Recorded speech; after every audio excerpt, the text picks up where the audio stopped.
All right. Scott, if you don't mind letting me know if you can hear us, so I can also do an audio check on this side. Hearing you loud and clear, Tony. Perfect. Sounds Thank good. you.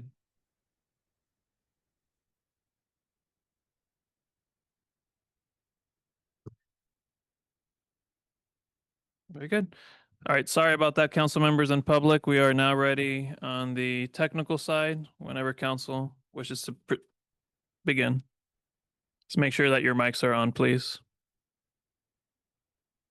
And I'll be running it from back here. I'm IT today.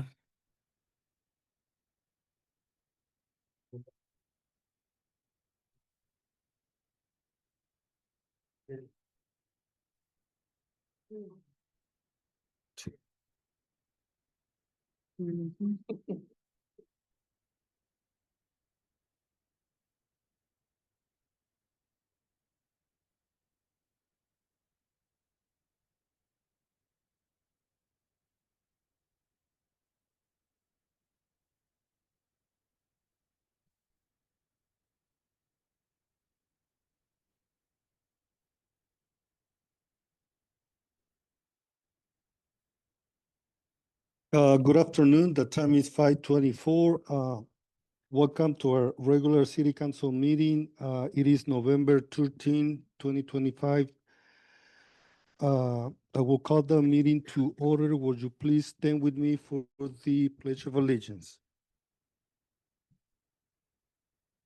And ready, salute. I Pledge allegiance to the flag of the United States of America and to the republic for which it stands, one nation, under God, indivisible, with liberty and justice for all.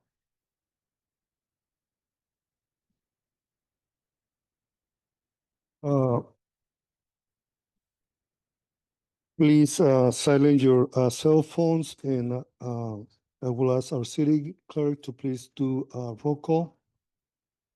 Councilman Reynosa, Here. Councilman Verdugo, Councilman Hernandez, Here. Mayor Pro Tem Gomez, here, Mayor Preciado. Here. So for the record, we do have a quorum present. Would you also please read the statement? Government Code Section 54952.3, the members of the City Council successor agency are entitled to receive a total of $450 per month due to their serving on the city council. They receive no other compensation for serving as a member of the successor agency. Thank you. And with that, we'll move over into item number 3, and that is public comments, announcement, and unscheduled appearances. Mr. Mayor, before we proceed, may I ask the council to consider a few items to add onto the agenda on an emergency basis? Okay, go ahead. What There's are a the few two? items. So one would be adding an item to closed session D. Another potential anticipated litigation, and that would be a case 3 cease and desist letter received by the Kings County District Attorney. And then followed by item E, which would be initiating litigation as well for a potential case. And then I would suggest at the end of new business, item 10, adding an item C for an emergency item to consider approval to purchase and upfit a 2026 Ford Police Interceptor utility under the Burn State Crisis Intervention Program and grant. These are all items that came to the attention of staff after the agenda was posted. And given that there's only one meeting for the month of November, we're respectfully asking the council to add these to the agenda.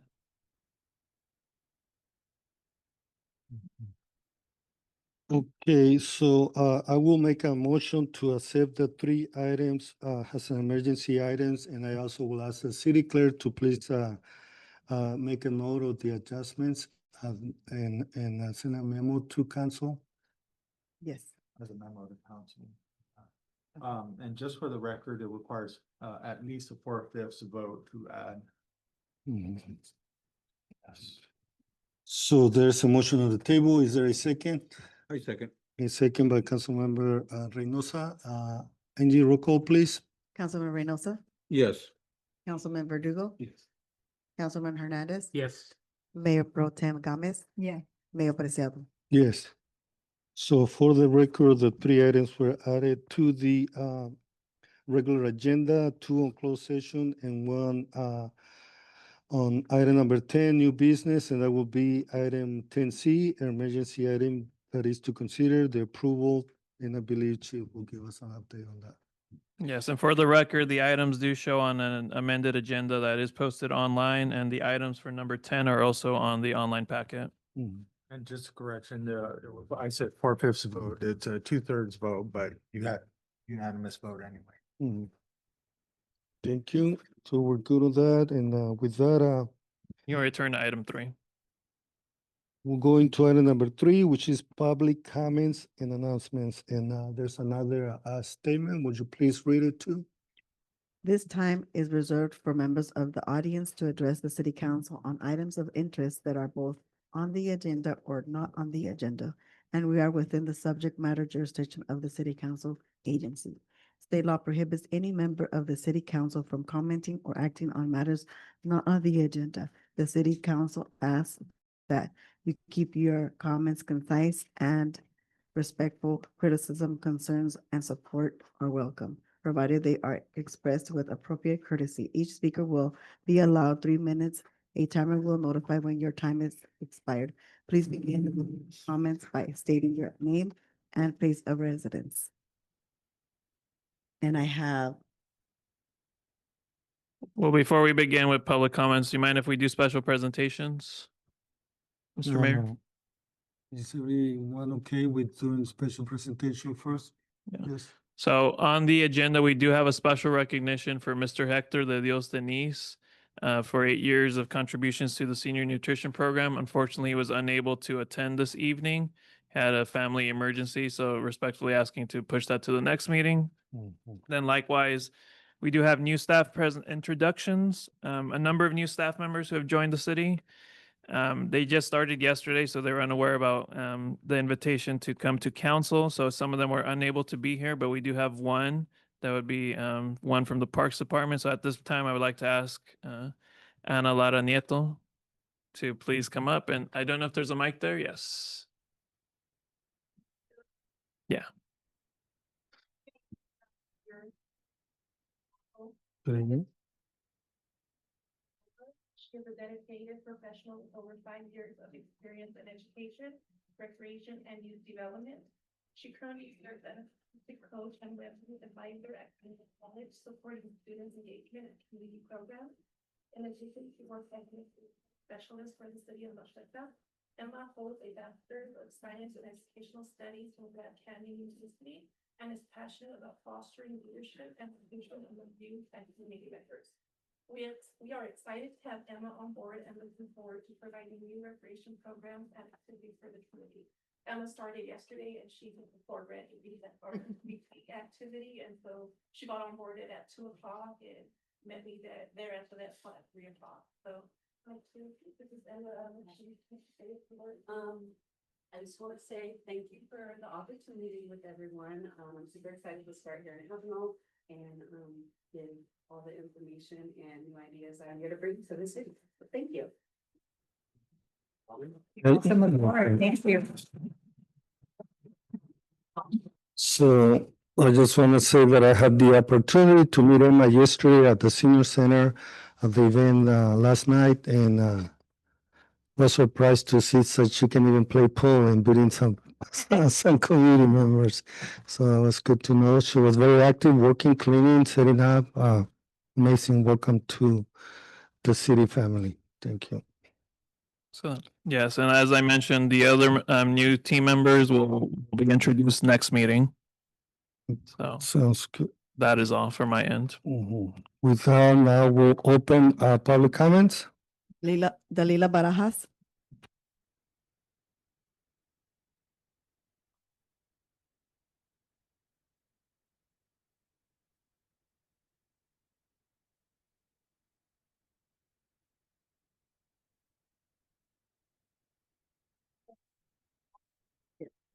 Yeah, just speak into it.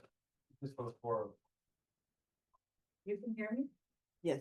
Yeah? if you don't. Okay.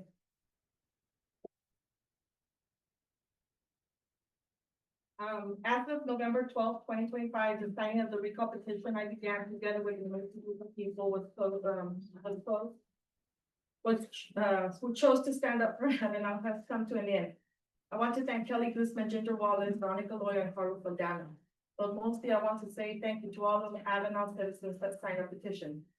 It is not over yet. We still need to find out whether we succeeded in having 526 ballot signatures verified by the elections department. That decision will come until January 2nd of 2026. Until then, we wait, and I will keep you all updated every step of the way. Let's not forget what brought us here.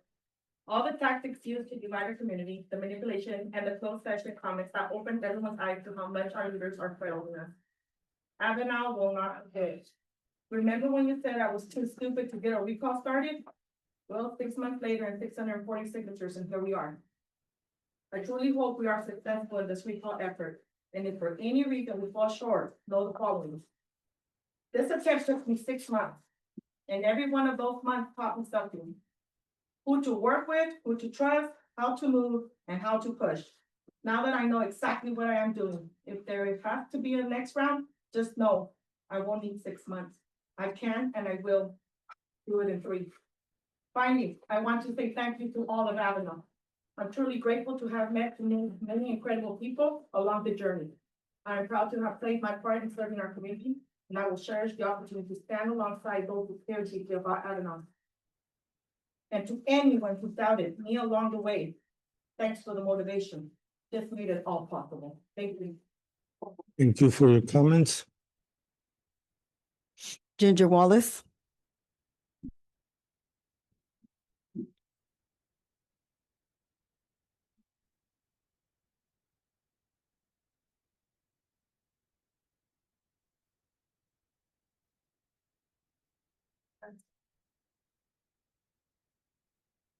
Okay, as I stand here for you today, I have a statement for Tony. You say that the petition to recall that you went and petitioned was discontinued with the mutual understanding that the other recall would be stopped. You were wrong. It was a lie. Since that, it's not true. Why did you say it? And it is also says that you would not like to spend $67,000 on this election, but had no problem going and petitioning your own to recall one city council member. That would cost the same amount as a separate from ours. Fire chief, assistant, and fire chief. Nope, the experience is not desirable, but mandatory, along with having certificates. What happened to EMT training that you said that our firefighters would have? Why don't you just hire our consultant, Ruben, for the chief position and the chief from the state prison, since these job descriptions are perfect for them? No certs, no experience. Thank you. Thank you for your comments.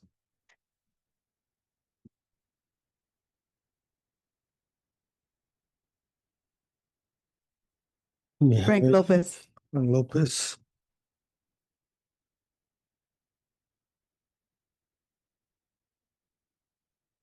Good afternoon, council. I'm Frank the Tank here, from Sonoma Lane.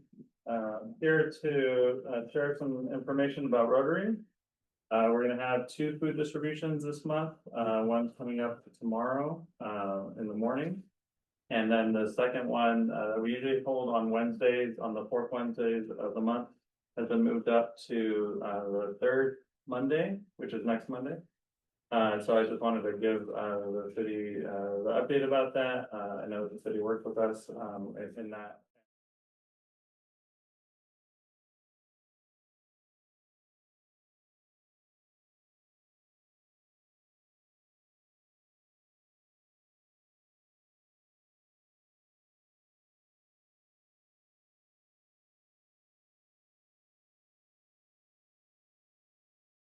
Do you want to say that one more time, Eric? Because I did have us muted. I For the said online that audience. I said that the city will try to track it down and will press charges whenever they found who did it, why they did it. And I said that it is very, very disrespectful to do something like that. And I just want to hope that it's not somebody from Avenal, because, that's really sad to see that happen in a city council meeting.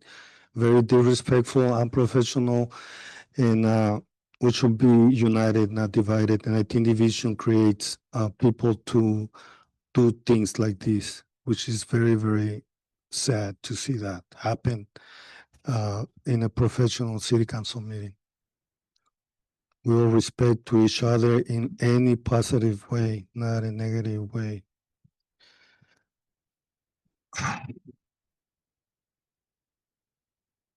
You want to comment anything? Yes, that's happened in a couple Bay Area cities, actually. We've seen it on the city attorney's confidential listserv. Unfortunately, it's hard to control, but it has happened. We have to pause the meeting until that issue is corrected. And then once we've have it corrected and we're back online, we can resume the regular meeting. So apologize to the public for that. Well, I will say thankfully we're not streaming to Facebook, so it was just contained to a portion of the audience and a few people on Zoom.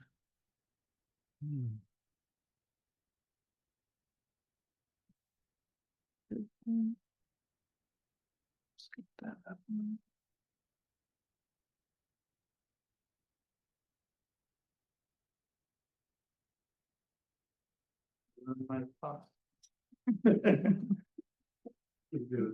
I guess they don't want the turkeys.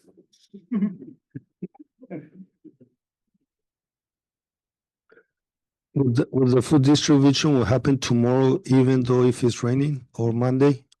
I think so. Yeah. Yeah. I think this whole month it may be pretty rainy, so I think that and the turkeys, hopefully we don't have rain on or during that time. I know tomorrow there's 2 food distributions. There's the KCO one that Rotary works with, and in the evening or in the afternoon, it's the Valley Voices one. So it'll be kind of all day food distribution out of Veterans Hall. So we'll see. Would you like to restart the timer, Mayor? Or Mr. Lopez's comments? It's fine. I spoke a little bit. At Valley Voice is rain or shine. There's And what time is Valley Voices? The same time, 9 to 11? They usually don't go, they start at 3, but they set up from noon. But until 3. Tomorrow, 9 to 11, then in the 3 afternoon, to 3 to 5. I think they do. The Monday, 9 to 11. Yes. Correct. So those are the food distributions, Rotary also, because I'm not sure when the next meeting will be, is in, we'll also be helping out with the Christmas parade, and our December food distribution is also being moved up because it was going to be the day before Christmas. We're moving it up to December 15th, the third Monday. And we'll also have our Friday food distribution. So it'll be back to back, a Friday and then a Monday next month as well. So I wanted to share with that. And then the other part, and this is not my Rotary hat, this is just my Avenal Citizens hat and voter here. I would like to congratulate the recall efforts for working hard for 61 days.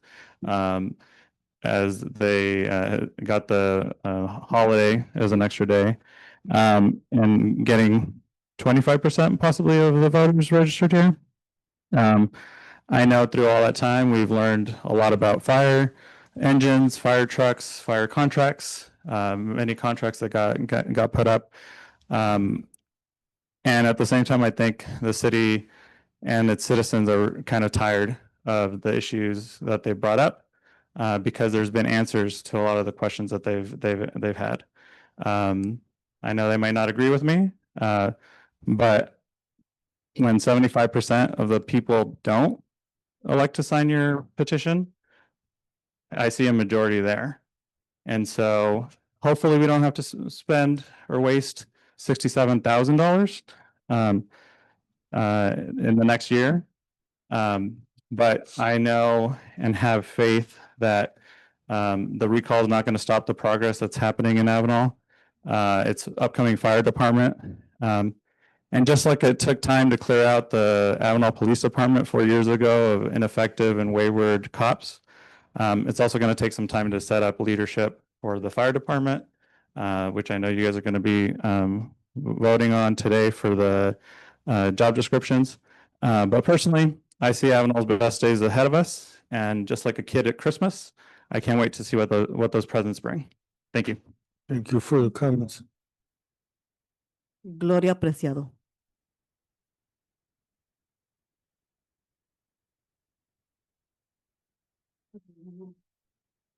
Good evening. Ms. Preciado, the mic. Oh, I'm sorry. Good evening. My name is Gloria Preciado. I live in Henry's Chemistry and mayor and city council. I don't approve the recall because I know you guys, how you've been working hard. I know you guys, how you've been doing for the community. And I don't think that is fair for somebody interest, like they don't want to lose the money when we can have our own. You know what happened when you don't own, what happened that they were gonna take it away because we don't own, we borrow, we were paying for them. When you have your own, that is not gonna happen, and it's so good because this is for that works for the community, for kids, they're gonna go, since middle school, that's the plan that you were saying. And I like it that, and work for the community a lot. We're gonna learn a lot on that. We'll be learning more of that. And there's things that you guys need to, that DOJ, there's been things that is been doing wrong that you can approach them and tell them about it. You should do it. There's a lot of things this is not right. They'll be watching these people eating on a restaurants all together.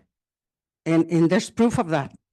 So you guys, you better know, check more your things and know right now, everything is so confused because a lot of people is all confused because they've been confused and they've been telling me not true, saying things that they is not true.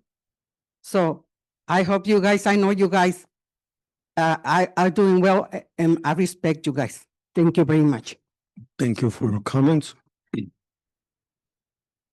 Do you have any online or Zoom? Yes, just give me 1 second. I have someone impersonating Scott now too. All right. We do have Veronica who has her hand raised. Go ahead, Veronica. Okay. Hi, good evening, Mayor and Council. I want to begin by sharing an incident that hit very close to home. This morning, my niece and her children were struck by a truck coming out of the Easy Stop. A driver who failed to stop. This was a terrifying reminder of an issue our community has been raising for years.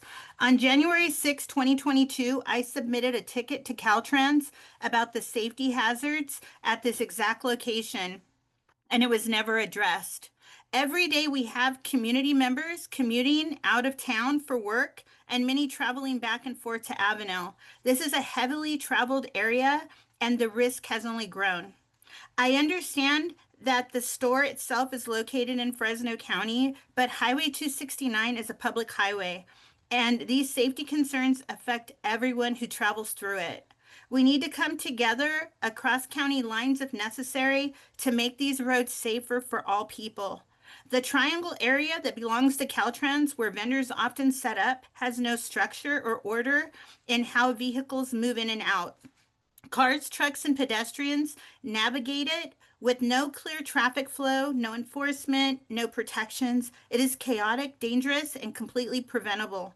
We need urgent attention to this issue before another family is harmed. In addition to this immediate local concern, I also want to inform you about an upcoming California Air Resource Board meeting on November 20th in Sacramento. CARB will be discussing long overdue updates to the landfill methane regulation, which has not been updated in 15 years. These decisions directly impact our community's air quality, public health, and overall safety. Community members, advocates, and environmental justice organizations have partnered together to advocate for stronger protections within this regulation. We are pushing for several critical improvements, including data transparency and public access, fence line monitoring to track emissions in real time, and real-time public notifications when harmful pollution That's levels. not streaming though. Huh? Sorry, continue. Oh, okay. Okay. We are organizing a bus to take community members to this meeting so that those most affected can speak directly to CARB. For those who cannot attend in person, the meeting will be available online, allowing you to listen in and provide your public comment virtually. It would be wonderful if you, as community leaders, can join us in giving a public comment. Your voices carry tremendous weight and would demonstrate a strong commitment to protecting both the safety and health of the residents you serve. Thank you for your time and your continued dedication to the community. If anybody would like to join us on the 20th, we are leaving in the morning and we'll be coming back in the evening. We'll be taking a trip to Sacramento, taking residents from the community of Avenal, letting them get to see a CARB meeting in person and getting to meet other families from Valverde, the Chiquita family in the Chiquita Canyon landfill that closed. Other EJ groups and advocates will be available and you'll be able to meet other regulators. So if anybody wants to, please feel free to reach out to me and we'd be happy to add you to the list. Thank you very much. Thank you for your comments and invite. And that is November 20th or December? No, it's November. It's Mm. it's this Thursday, November 20th. They'll be Okay. meeting at 9 a.m. and that is the only item on the agenda for that day. So, Okay. All right, thank you. thank you. And just very quickly, it's a quick announcement for anyone on the Zoom who doesn't have their first and last names on their profile. You will be removed from the stream. Okay, sounds fair. Do we have any other public comments on Zoom? Yeah, I don't see any other hands raised. Okay. So seeing any other public comments, we will close public comments and continue with the meeting. So our next item is item number 4, and that is closed session. I believe, Tony, you had something to mention regarding this, On closed session, so I know there is a request regarding potentially moving it to the end of the meeting. Because in light of the items that were added, I'm going to refer back to city attorney in case there's something that needs to be discussed immediately or if it can be till the end of the meeting or towards the end of the meeting. Yeah, I was gonna make a motion to move this item to the end of the meeting to proceed with the meeting and make it go a lot quicker for the people that are here. Or we could go to closed session, but we could make an agreement that we come back right at 6 o'clock. Either way, but I like to move it to the end of the meeting. Either of those would be a valid motion, subject to majority vote. But I like to move it to the end for me. I just would like to add to the motion that we have a regular council book for 6:15 to give working people enough time to come home and get ready and attend the city council meetings. So there's a concern because then people who want to come to the meeting and we start earlier, they don't have time to listen to the first part of the meeting. So either way, there's a conflict. We appreciate the people that are here right now, but also having in mind the people that may be still at work and getting ready to come to the meeting at 6:15. So, I believe we will have a study session in the near future to go over that, to compromise, and give enough time to working people to attend the meetings, usually 6:15 regular meeting. But yeah, I think on the best interest will be, if council is gonna show up at 5:15, then we can easily start after the beginning of the meeting, going to closed session for maybe half an hour, 45 minutes, and then at 6 o'clock, 6:15 at the latest, come to the regular meeting. That way people are not waiting like in the past for more than necessary. But we appreciate and we want to accommodate the ones that are here and the ones that may be coming after 6. So with that, I had a little conversation with the legal counsel. So with that, in order to make those changes, it will require council to modify or implement a new city ordinance. That way we can change the order of the meeting time, correct? Ordinance or resolution. We'll look at the municipal code to see if we have something there. If we do, we'd have to obviously update that. But if there's nothing in there, it's just set by resolution, then we can do it by resolution. So right now it is 5:57.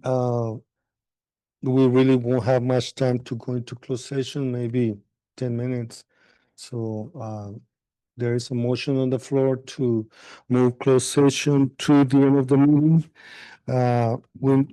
We can take a 5-minute break and then start the meeting at 6:05. If is there a second to the motion?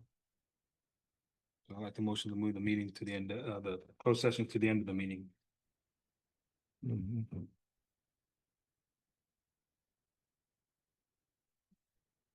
So I second. so we have a first and a second. Angie, roll call, please. Councilman Reynosa, Yes. Councilman Verdugo, Councilman Hernandez, Yes. Mayor Pro Tem Gomez. Yes. Mayor Preciado. Yes. So with that, we'll take then a 5-minute recess and then we'll come back at to start the regular meeting.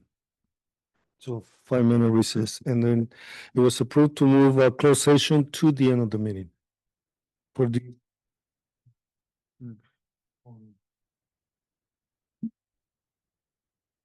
Thank you.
On. Mics are on. Audio is unmuted. Testing 1, 2. Thank you, and we continue with the regular city council meeting. We just came out of a 7-minute recess. We continue with item number 5, which is consent calendar. All items listed under the consent calendar are routine and approval only and are enacted by one motion or action. And we have item 5A, 5B, and 5C. Are there any questions or is there a motion to accept the consent calendar as presented? I just have one little request that the attorney kind of give us a synopsis of C of the power agreement. Sound King Valley Risk Management, what that consists of. I mean, it's I'm pretty sure a lot of, especially the 2 new council members probably don't know what that is. And Yeah. you know, kind of give us a little rundown of what exactly it is. Okay, man. Okay, well, would you move that one to the end? You guys want to vote on the others and then I can do it afterward? Mhm. Okay. So we'll move over 5C to 10D. Then we will continue with the order. Is there a motion? Well, is there a motion to accept the consent calendar A and B? My motion. We have a motion by Councilmember Reynosa and a second by Mayor Pro Tem Gomez. And the roll call, please. Councilman Reynosa, Yes. Councilman Verdugo, Yes. Councilman Hernandez, Yes. Mayor Pro Tem Gomez, Mayor Preciado. Yes. So with that, we'll go into item number 6. In 6A, we have none. 7A, it is activity reports. And the very first one is Public Works, Code Enforcement, Animal Control Departments by Supervisor Scott Davis, Public Works Director. Director now. Sorry, Scott. No problem, Mr. Go- Mayor. It's Go okay. ahead. I'll answer Get to used to any of it. me. Yep, I'll answer to it. Good evening, Mayor, Mhm. members of council. You have our report before you. Our code enforcement department continues to work on the property abatements. The illegal vendors are still coming in, and Loopy's been working flex hours to address the problem. He does continue working with the county health department regarding the home kitchen issues that we have. And he also attended the annual code enforcement conference, and he's going to be having some updates on the sidewalk and street vendors coming soon.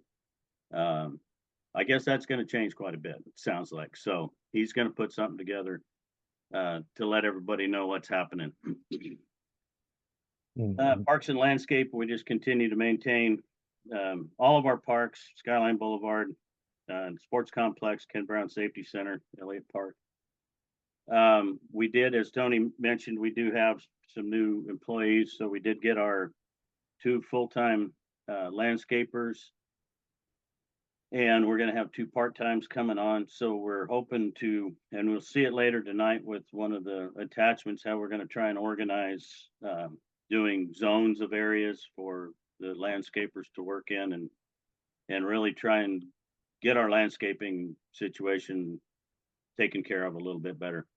In fact, I just got a comment tonight. My wife's got some relatives over visiting, and they said they drove through Avenal today in the sunlight, and they said it looks beautiful. So evidently we're doing something right. But we're going to continue working on it and making it better.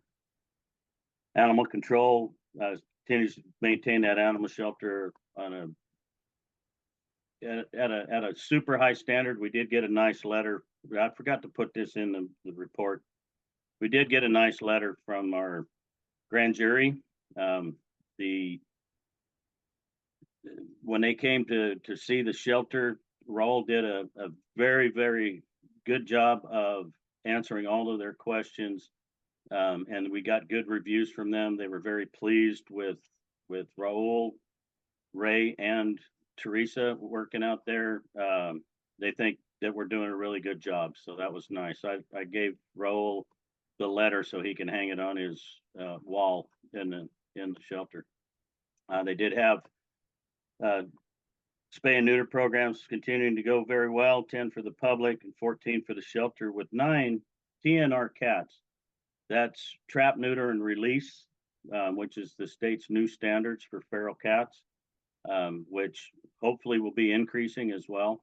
But that is a good number for the month on the cats getting neutered or spayed.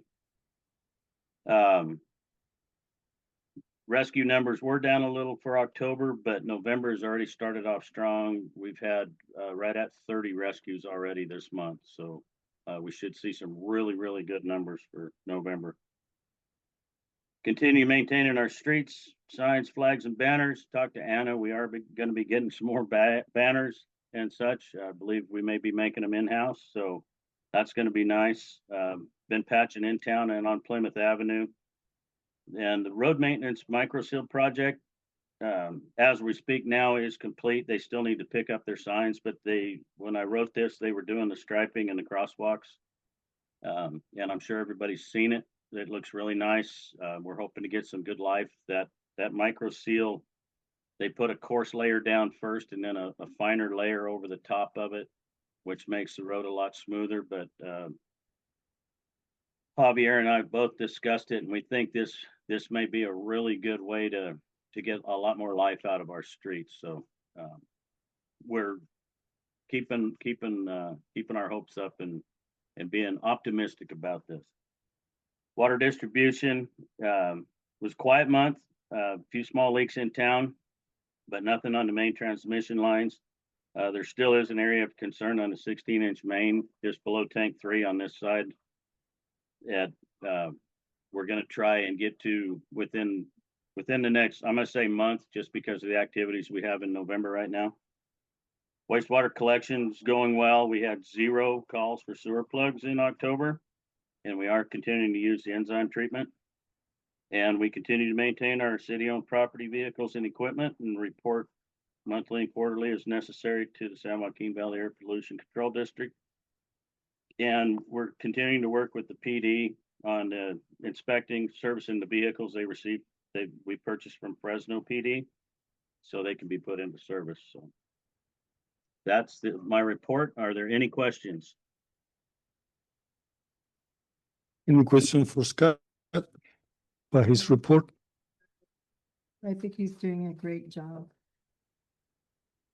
Can you repeat that on the mic?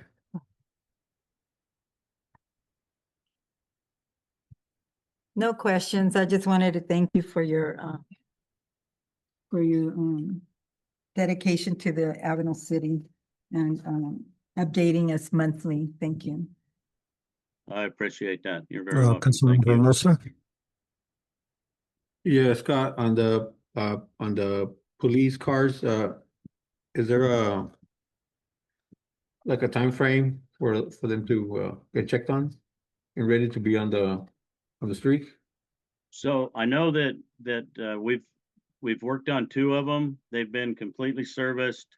The brakes inspected.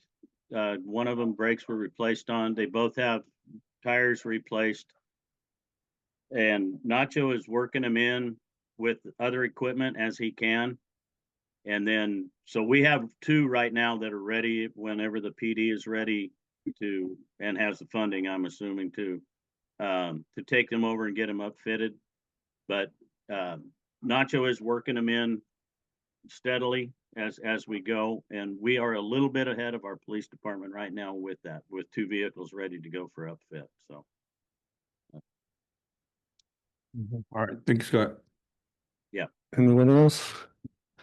I do have a couple. Can you give us an update on the accident on State Highway 33 and 7th Avenue? The cleanup with the Yes, so the cleanup did go well. That company, it took them about a week.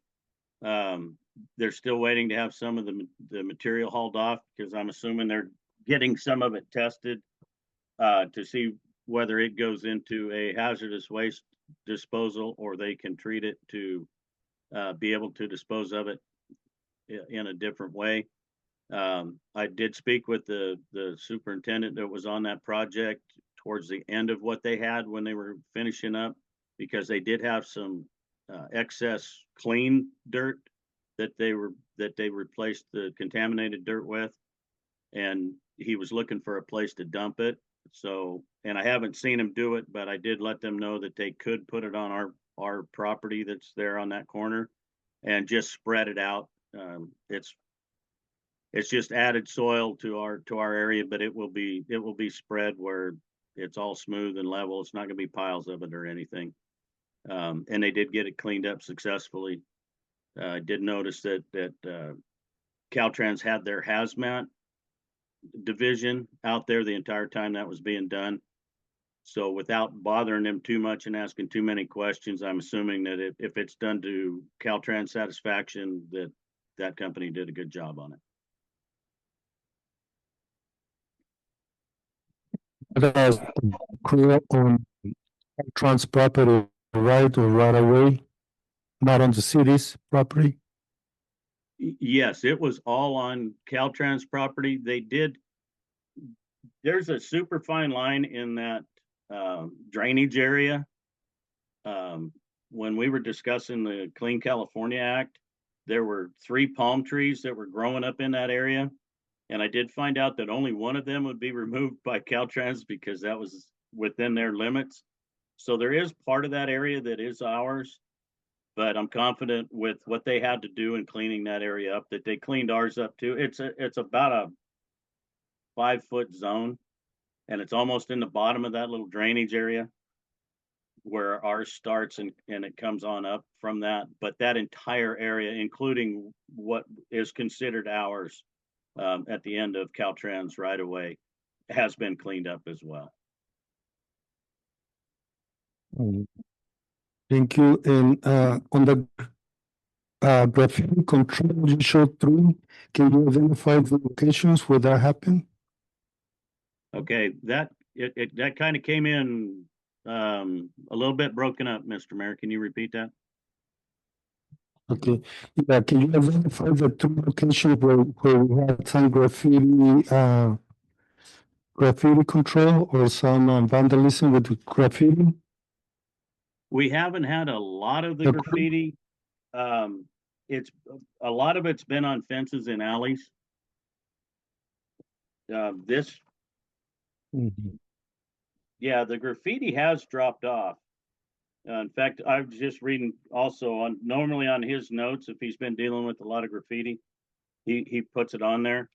And so it has dropped off, but I do know when he was putting it on there in the prior months meetings, reports, that most of it's in the alleys, just on fences that we're able to either pressure wash off or paint over. So I did notice some graffiti by the sign tracks by where Caltrans is working on the spill. I don't know, there's a fence area. Is that the district property or that's a city's manholes or what's really there inside that fence area? That fenced off area is on district property, and that is their rainwater collection basin. So that graffiti that's on that fence is the school district's responsibility.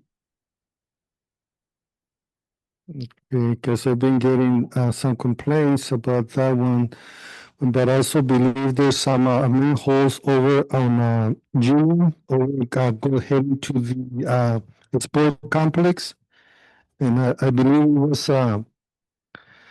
was painted over, but I believe they did it again. So just to make a note of it whenever they have time to go and tackle that one too, please. Okay, Mr. Mayor, can you back off of that microphone just a little bit, because it's just coming in completely broken up. Yeah, it's a manhole on June that they were going to the sport complex that I also had some graffiti on it. That was painted before, but they tag it again. Okay. We will take a look at that. I'll talk to Lupe tomorrow, and we will address that, and I'll actually have him contact the school district and see if they're planning on doing anything with that fence also. And maybe we can do a little favor for them, so they'll owe us a little bit down the road. But we will get that Okay, checked thank out. you. And the last question. Okay, Mr. and the Mayor, last I think you're question gonna is have to change regarding, it. Is That that sounding microphone good? keeps cutting out, Uh, sir. I can hear you fine, Tony. we'll try this one. Is this one better? Oh, my gosh, yes. Yeah, That there's one that's always a little frustrating. Okay, That's this a is the world last of question. difference. Yes, sir. Uh, Okay, regarding illegal occupancy, you show one. Is that somebody trespassing a house? So this is what kind of illegal occupancy? And is it it was reported by a community member or was city own investigation on that one? Well, Mr. Mayor, I'm gonna have to find the answer to that question for you. I'm not sure if that was on city property or private property that was called in. And so I will find out and get that answer to you. Sounds good. Well, thank you for your report. Are there any other questions? The dates for the animal clinic that's gonna happen here soon. Oh, gosh, I had that on last month's. That would be report. December 6th in the morning. Number 6. They'll be at the recreation center. We have some flyers at City Hall from the Visalia CPCA, and we also have a new flyer that city staff just posted this afternoon as well. Thank you, Tony. Sounds good. What was the time? The morning what time? Yes. 8 to 12? 8 a.m. to 12 p.m. at the rec center / Rice Park.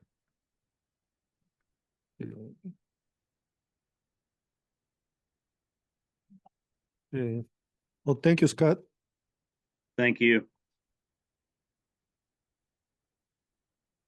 With that, we'll move into 7.2, and that is IT department activity report. Actually, there is a No.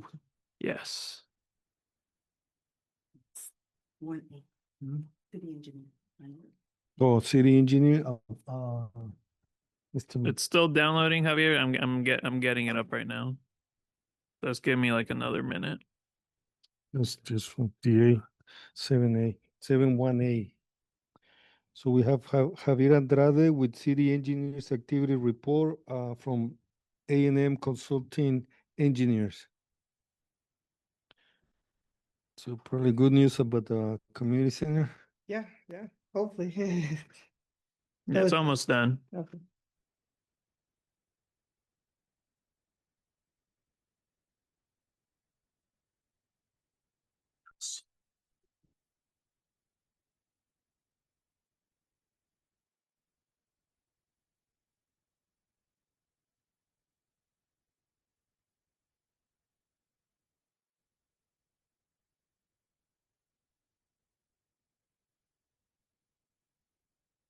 Sorry, it's my fault too, because I just sent it to him. I didn't give him time to download it. Yeah, and I just saw it pop up too. But it's about 24 megabytes, so it is a So little. I think the pictures, I try to take as much pictures as I can to show the council.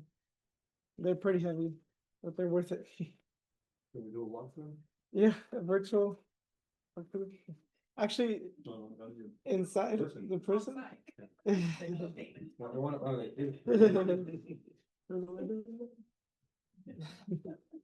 We talked about doing like an open house or something like that. At the end of the year, with Anthony. Because since we're waiting for the electrical, that was gonna be the holdup. As long as they sign with. There you go. Yes, sir. But we can consider. Yeah, we actually were there last week, last Friday.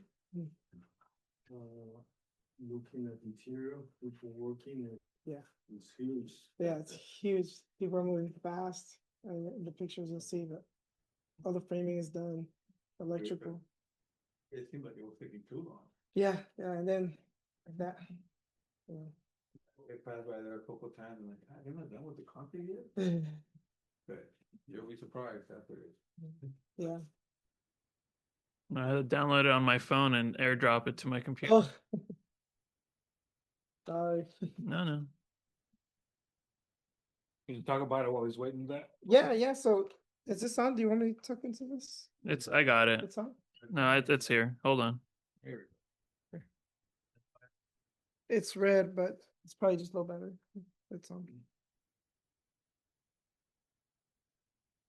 All right.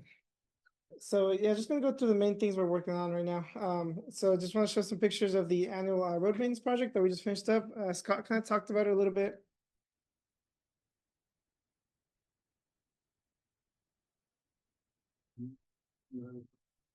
If not, we can probably pull these batteries.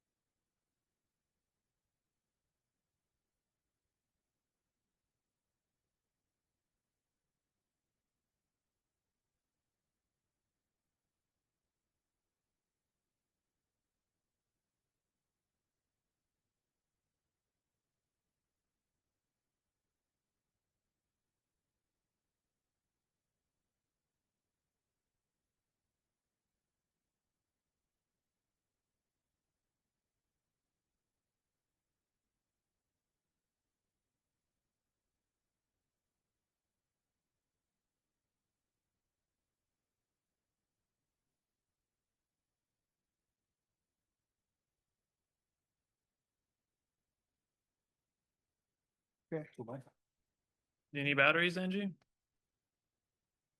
Because these are good. Just go ahead. Okay. So yeah, so I just want to show you some pictures, kind of some before or afters. We can go to the next slide, but right there's a pour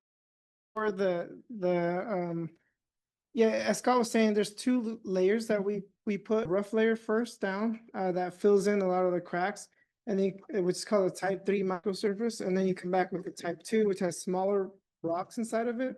So essentially, it's like an asphalt emulsive mix. So it's not like putting oil down. It's almost more like putting concrete down. And this what it does is seals the road, gives you a road that extends. It's maintenance work, so it extends the life of your road. So right there, that picture, you can see I'm putting the second layer of the type 2, giving that smooth surface. Go to the next slide. You can see downtown too. This is before. You can't see too closely, but there's lots of rutting and lots of cracks. I mean, you guys are familiar. If you go after, go to the next slide. Yep. So you can see, I mean, and we just drove through there, but you can tell the difference. And it's affordable maintenance work. So yeah, me and Scott, we're talking a lot about how we can utilize this in the roads that we can extend the life on instead of reconstructing them on. And then the ones that we do have to reconstruct, obviously the big expense, we do that down the line as we save up for those big road reconstructions. But doing these side by side with reconstructions, it shows, it kind of expands our reach in the city. So yeah, go to the next slide.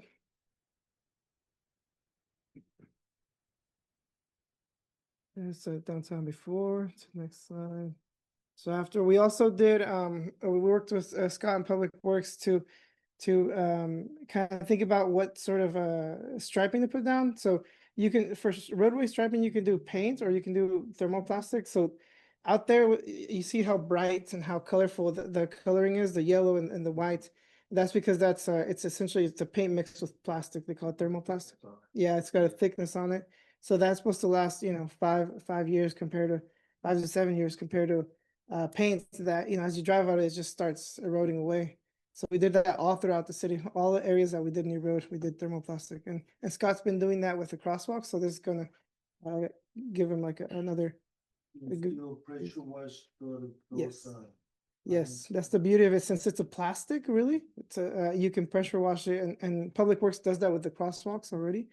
They pressure wash them, and it comes, and it's still new. Can you stop it there, please? See, like you mentioned, how beautiful it looks, the yellow, the nice black, the white. And we talk about doing that on every street in Avenal, but I noticed that some of the streets like Fresno, And some other ones, they don't have the center divider or any other markings. Like, King Street, the Kings and Third is really nice, the markings, the crosswalks and everything, they have the schools too. But I think, we mentioned, or I mentioned, that would be nice to have the divider line in the middle. That way, in case of an accident, people do not cross, or having the single solid line, that way people doesn't pass. Or, because sometimes you don't even know what you're driving on the right side, the left hand side, in the middle of the road. And I even seen people, passing on Skyline, going in a hurry, passing on the shoulder, or passing even on a double yellow solid line, which is very unsafe. So, if they're done, so that's, the other streets are not gonna get the main line divided in the middle. The striping is done. So the roads that didn't have any center divider line, they're not gonna get a new center divider line.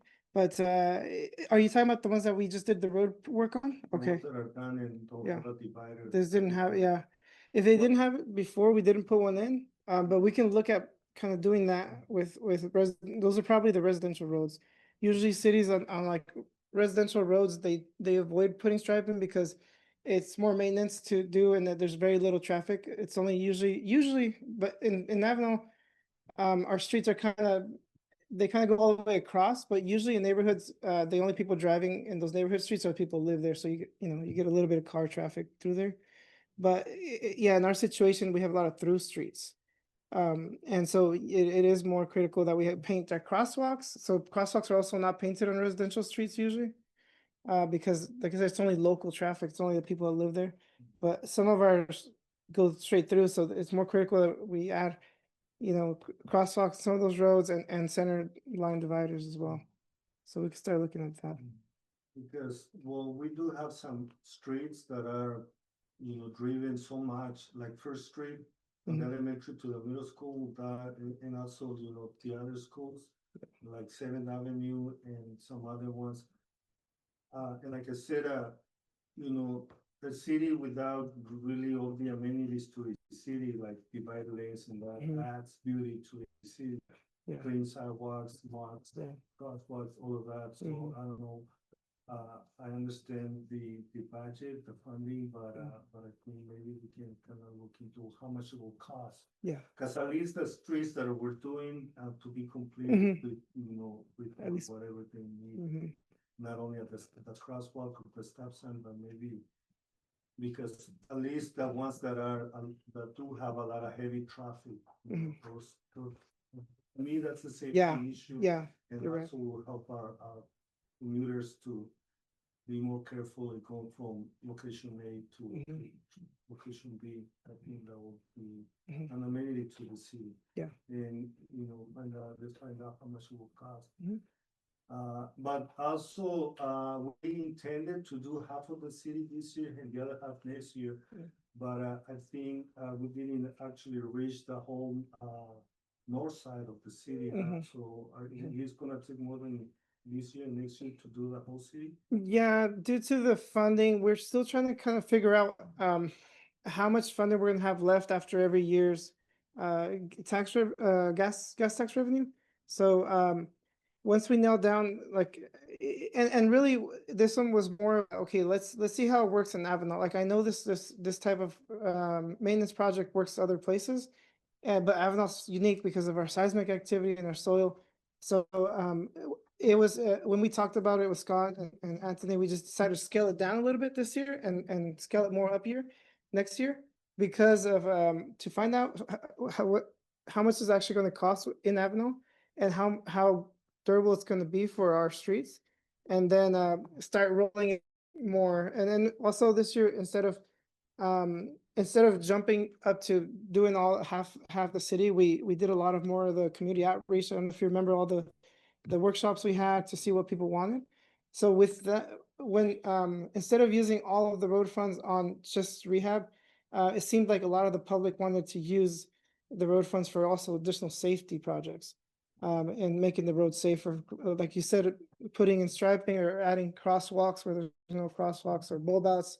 So after all those workshops, that's when we said, okay, let's scale it back a little bit and let's roll it out more thoughtfully, instead of blowing all the budget, in the whole north side of the city. So. I understand, but just for transparency, because we had said that the intention was to do Skyline North in the next year. So, I believe the community needs, why it didn't happen. Yeah, definitely. Understand. Hopefully, we'll continue that training, not only 2 years, but maybe 3 or 4, but do the whole thing. Yes. Eventually. Every year it's gonna be normal to Avenal now, where every year we're gonna have just road projects, and every year just another maintenance project where another side of the city will be, have a nice road every time. Yeah, and I honestly believe that doing a preventive maintenance like what we're doing right now, it will save money in the long run, because then we don't have to redo like 5 or 6 blocks where millions of dollars will go into rebuilding the whole street. And this will prevent from rebuilding the whole street if we continue with the preventive maintenance on a yearly basis. Absolutely. Yeah. Okay, you go to the next slide. I think the rest are kind of, just Residential. the residential roads. So I think these are the ones you were talking about. Yep.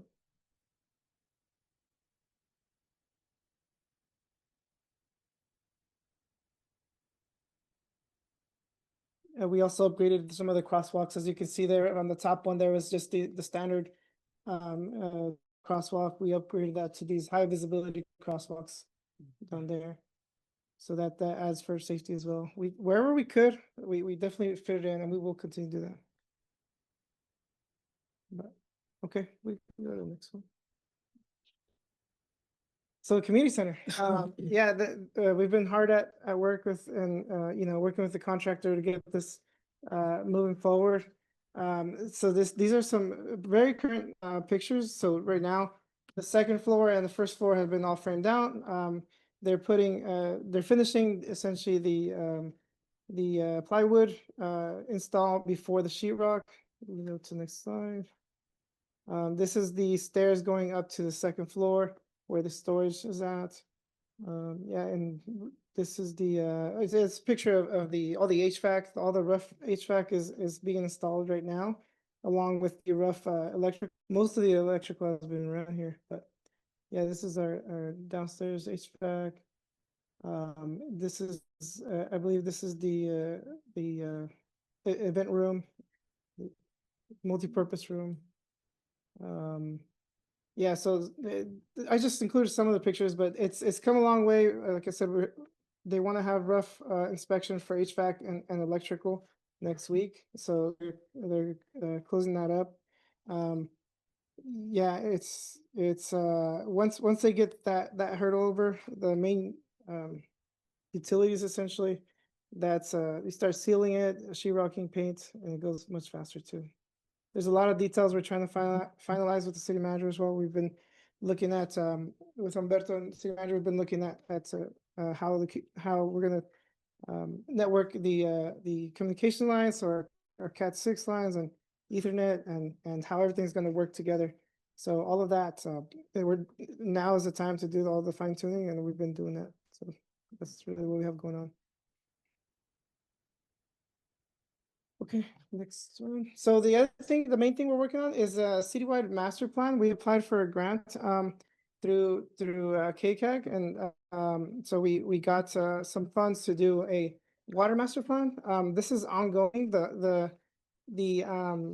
It's a collaboration effort between us and Public Works, where we're mapping out all the existing water lines first, figure out what we have, and update the old maps that we have from about 20 years ago or so. You can go to the next slide. So this is the current GIS mapping. These are all essentially internet accessible data. These are all things that we can put into Public Works' phones, and they can have access to click on each one of those lines. They're live, and you click on it, tells you what size they are, what type of material. And if there has been a picture of like a valve or some sort of utility for the water lines, it'll be inside of their phones. So this is what it looks like so far. Public Works has gone out and marked it up, and they've been really helpful with figuring out which lines have been abandoned, which lines have been added, which ones are from our old maps, which ones are not correct, and which ones are correct, because that, sometimes these old maps, they made them to the best of their ability, and they're not as accurate in the field. And so we continue to adjust it. And so we're gonna go through another round of red lines and verifications.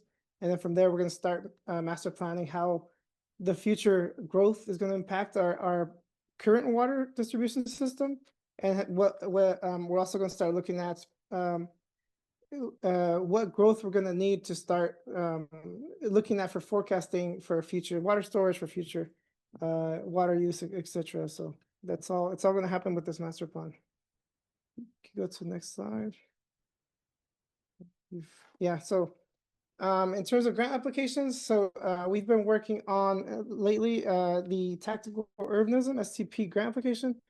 So the deadline, that one is this next week. But I believe I mentioned it last time, but we're asking for 300,000 from this STP Caltrans funding to do tactical urbanism. So this is where we look at which corridors in the city are dangerous and where we can do like instant work, kind of like what we did on San Joaquin and line. So where we can do like temporary instant applications to make it safer, and do studies, do community outreach, and do speed studies. So before we do the improvements, the safety improvements, get the speeds after we do the safety improvements, and find out in Avenal what things work. Does it work to narrow the road? Does it work to add sometimes we do like colorful crosswalks, or we do we've in the past we've done streets where we put flower pots in the streets, and we learned that flower pots actually slow cars down if you strategically put them in the street. So just little things like that will surprise you. And this study helps us if we get it funded, if we get approved, which I'm pretty confident about it. That'll help us do the study, identify those locations that will need the upgrades, and then also it'll help us use that data for applying for future grants. So that's the goal, to set us up. That include the speed bumps on the road? So that's one of the common measures. But speed bumps are there's positives and negatives, but yes, that's one of the measures that you could look at. Sometimes, like I said, sometimes a flower pot slows people down more than a speed bump. So it's just the study is what is critical for that. So the other things we applied for recently with the city, the community cleanup employment pathway grant. We applied for 200,000. We're going to find out in January if we got that. So essentially, that one's going to help us beautify downtown, beautify different areas in around the city. The Land and Water Conservation Fund, we applied. We'll find that out in the spring, and that's for the trail connectivity from the city, from Skyline all the way to the community center. Yeah, so HSIP applications we've been awarded. So all those projects that have been awarded, they're all just pending getting the authorization from Caltrans to proceed. And as soon as we do that, we can start the design and construction. So the biggest one that we have is the CMAC 7th Avenue essentially trail, the 3.1 million. That one's gonna be big time, hopefully for next year. Can I ask you a question on the bike lane from the Avenal Elementary all the way to the middle school? I've seen some cities have the bike lane closer to the sidewalk, and some have them and they have the the cars parked next to the sidewalk, and they have the bike lane next to the car lane. So, to your opinion, which should be safer or is safer according to? Yeah. If you're a kid cycling, the safest one is to have the road, then the car parked, and then the bike lane next to the sidewalk, because the cars they're creating a buffer from you and the traffic on the street. So they're pretty much a cushion. So if somebody veers off the road, they hit the parked car before they hit the kid on the bicycle. But there's pros and cons for that, because sometimes doors also are, when they open doors, that could be an issue. So depending on the space we have, if you can afford a buffer, then that's your best bet. If you can't afford a buffer between the car door opening and the bike lane, then you have to kind of rethink it a little bit more. So, yeah. Are we thinking about the electric scooters and electric bikes that now are riding on sidewalks and not stopping and just going through without helmets, without any safety needs or pads? Are we thinking about how to create a safety zone for them while we're doing the bike lanes? Yeah, and that's the goal is to create a safe space for them to ride. And right now, that specific grant only paid for that type of bike lane inside of the street that's protected by parked cars. So it's called a type 4 bike lane. But essentially, it's got those plastic posts that protect the bicycle, what you're talking about. That's like the cheapest thing you can do. But that's kind of like the step one. Okay, let's protect them with this, and then let's keep applying to get, let's say the best type of protection you can have is a separated trail. So let's say you have the road and you have like a landscaping strip, sometimes trees, and then from after the trees, you have the sidewalk. So the sidewalk is separated from the road by trees. That's the safest. It's a class 1 trail. They also have those plastic piece of plastic, I don't know, feet high that protects the bike area, or that's something that is seen in Huron and Colinga haven't. So especially for hiking or walking trails where they community can feel more safer walking on the streets or on the sidewalk. That project's going to build that exact thing that you're talking about. So are there any specific grants to give a community outreach about education about, being safe and what not to do? And if they're on the street, they have to abide by, I don't know, regulations or mandates about stopping at a stop sign, that kind of stuff. Are we intending to do any of that applications? Yeah, so ATP, Active Transportation, grants are coming back next year. And the good thing about ATP is they go up to $5 million of a grant, a statewide grant application. But they also have a non-infrastructure component where you say, okay, look, I want to build a trail, but also give me funds for me to do an educational program. And usually we want to do that anyways, because the grants with the educational program and the construction usually get selected because on top of they get more points than a grant application that only does construction, right? Because if you're just building it but you're not showing the community why it's important, they value that less than if you do. So yeah, on the next round, we already have a plan to do that. Educational components, like for example, past the grant application for ATP, we got funding for a trail, but also for bike roads. So I know they did a bike road at the sheriff's department. I think they did a bike rodeo, but essentially it's you set up courses. We set up courses for kids and some like how to obey kind of. We team up usually with PD, and they have officers out there showing them how to obey traffic laws, how to watch out for when they're turning, essentially signaling. And then we set up the obstacle course for them, and they have a lot of fun. And then usually we give away prizes if they complete the obstacle course. So that kind of stuff, it's all funded through ATP. That's the best place for that. And there's other programs, but we're just going to continue going after them as they come out. Okay. How about that grant for the creek bed down there that you were talking about here, all that? Yeah, we weren't successful on that one. Yeah, we get some and some we don't, but that's part of it. That one was a really nice one. I mean, undergrounding the arroyo and then creating a trail straight through town. Can you tell us about the guardrail on the cutoff? Is that the one by the aqueduct or the one by the I-5?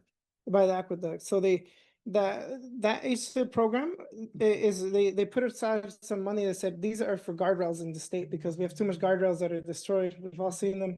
Ours are not that bad, but they are not the ideal guardrails. So there's guardrails have come through design in different ways. Now they're designed to where if you impact them, they serve more as a cushion instead of like a deadly impact. So the new design that we got funding for, it has essentially a hammerhead at the end, and it has like a recoil system. So as you hit it as a driver, instead of metal coming at you and causing a lot of the new designs, they buffer the impact. So they kind of catch you. So they're more of a safety buffer than the deadly metal obstruction. And so that's what we got funding for. We actually had an accident about 3-4 years ago that actually a Avenal resident actually fell into the aqueduct. Oh, wow. And went over and she didn't know how to swim, but she was able to grab the boils there on the top. Mhm. Yeah, but and I think that's why there's been some damage on those rails. Mhm. Yeah, the new ones are way better. I mean, yeah, they're buffered. They catch the car better too. So you're less likely to fly off, essentially, the road. And then we have funding for that. So now we actually sent that to be authorized pretty soon. Actually, we're going to receive the letter of approval so we can start the design. And a lot of these will come next year. So So the responsibility of the city on Avenal cutoff, does it dead ends at the beginning of the aqueduct bridge or after the bridge? Scott, you can correct me if I'm right, but I think it's from here. It's right before the aqueduct. It's right before the bridge. Yeah, what I- it's our side of the aqueduct. Our responsibility ends at the pavement when it goes to concrete going over the aqueduct. And it's basically where that guardrail ends on our side of the aqueduct. We've repaired it a couple of times over the last 8 or 9 years. But yeah, it's our responsibility right up to the end of the pavement at the aqueduct. The concrete going across the aqueduct is state property, and then on the other side is county.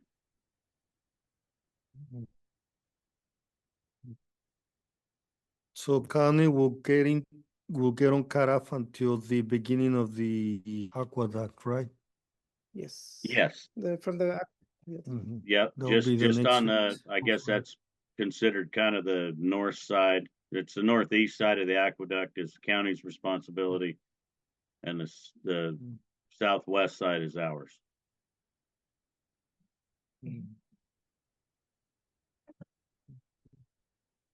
Thank you. Thank you. Thank you. I just want to clarify something that you're here with the community center. Because when we began the planning and information that we gave the community was that it was going to be one building with 3 sections. And it would be like folding walls that will open up or close according to keep one area cool during the summer and warm during the winter. But when I went inside last Friday, I noticed that it's not going to be possible to do that. So I believe the plans and the planning change over time. It's been about 8 years since we began with the project. So just want to say it so the community will inform in 3 sections is no longer possible because the frames, the rooms, everything, I don't see it possible now. So just information to the community not to be surprised that the planning changed and the building will be completely different to the beginning. But still we'll have the indoor soccer, the professional kitchen, the gym area, and the background room, and also the volleyball and basketball court area will continue, right? Okay, thank you. Thank you, and with that, we'll go into Humberto's before IT department, but please, Mr. Lopez will take care of it. Unless you accept it as presented, we could move on to the next item. No, go ahead, just kind of give us some. I can't get out of that one. No. Very well. So, just to let this council and community know that the IT director is off on vacation currently, but he did submit all his reports and he has been checking in actively as we've been getting new staff members, activating their emails, and also little troubleshooting issues that have come up. So to report for the month of October, Staff continues working closely with cal.net and awaiting on the city attorney just on some of the agreement details. I know cal.net has been reaching out and we're just, once we can finalize details, we're ready to pull the trigger on buying equipment, mobilizing on getting antennas installed.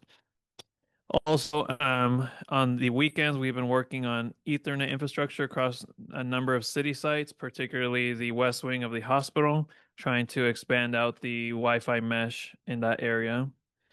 On the phone system, I know IT has been working on returning any old equipment that's been deprecated and closing out all our accounts with AT&T. We are also working with UMA to demo in place plain old telephone system replacement items for devices. This is particularly for utilities and for the police department. We've been unable to be replaced by direct VoIP solutions or the eFax. So there are some devices or some reporting systems that still require old copper lines. Servicing, as always, continue to maintain the security maintenance and documentation of all our networks and our server, notwithstanding the Zoom issue that happened earlier in this meeting. Everything else on the city side and any city equipment is being updated and maintained regularly.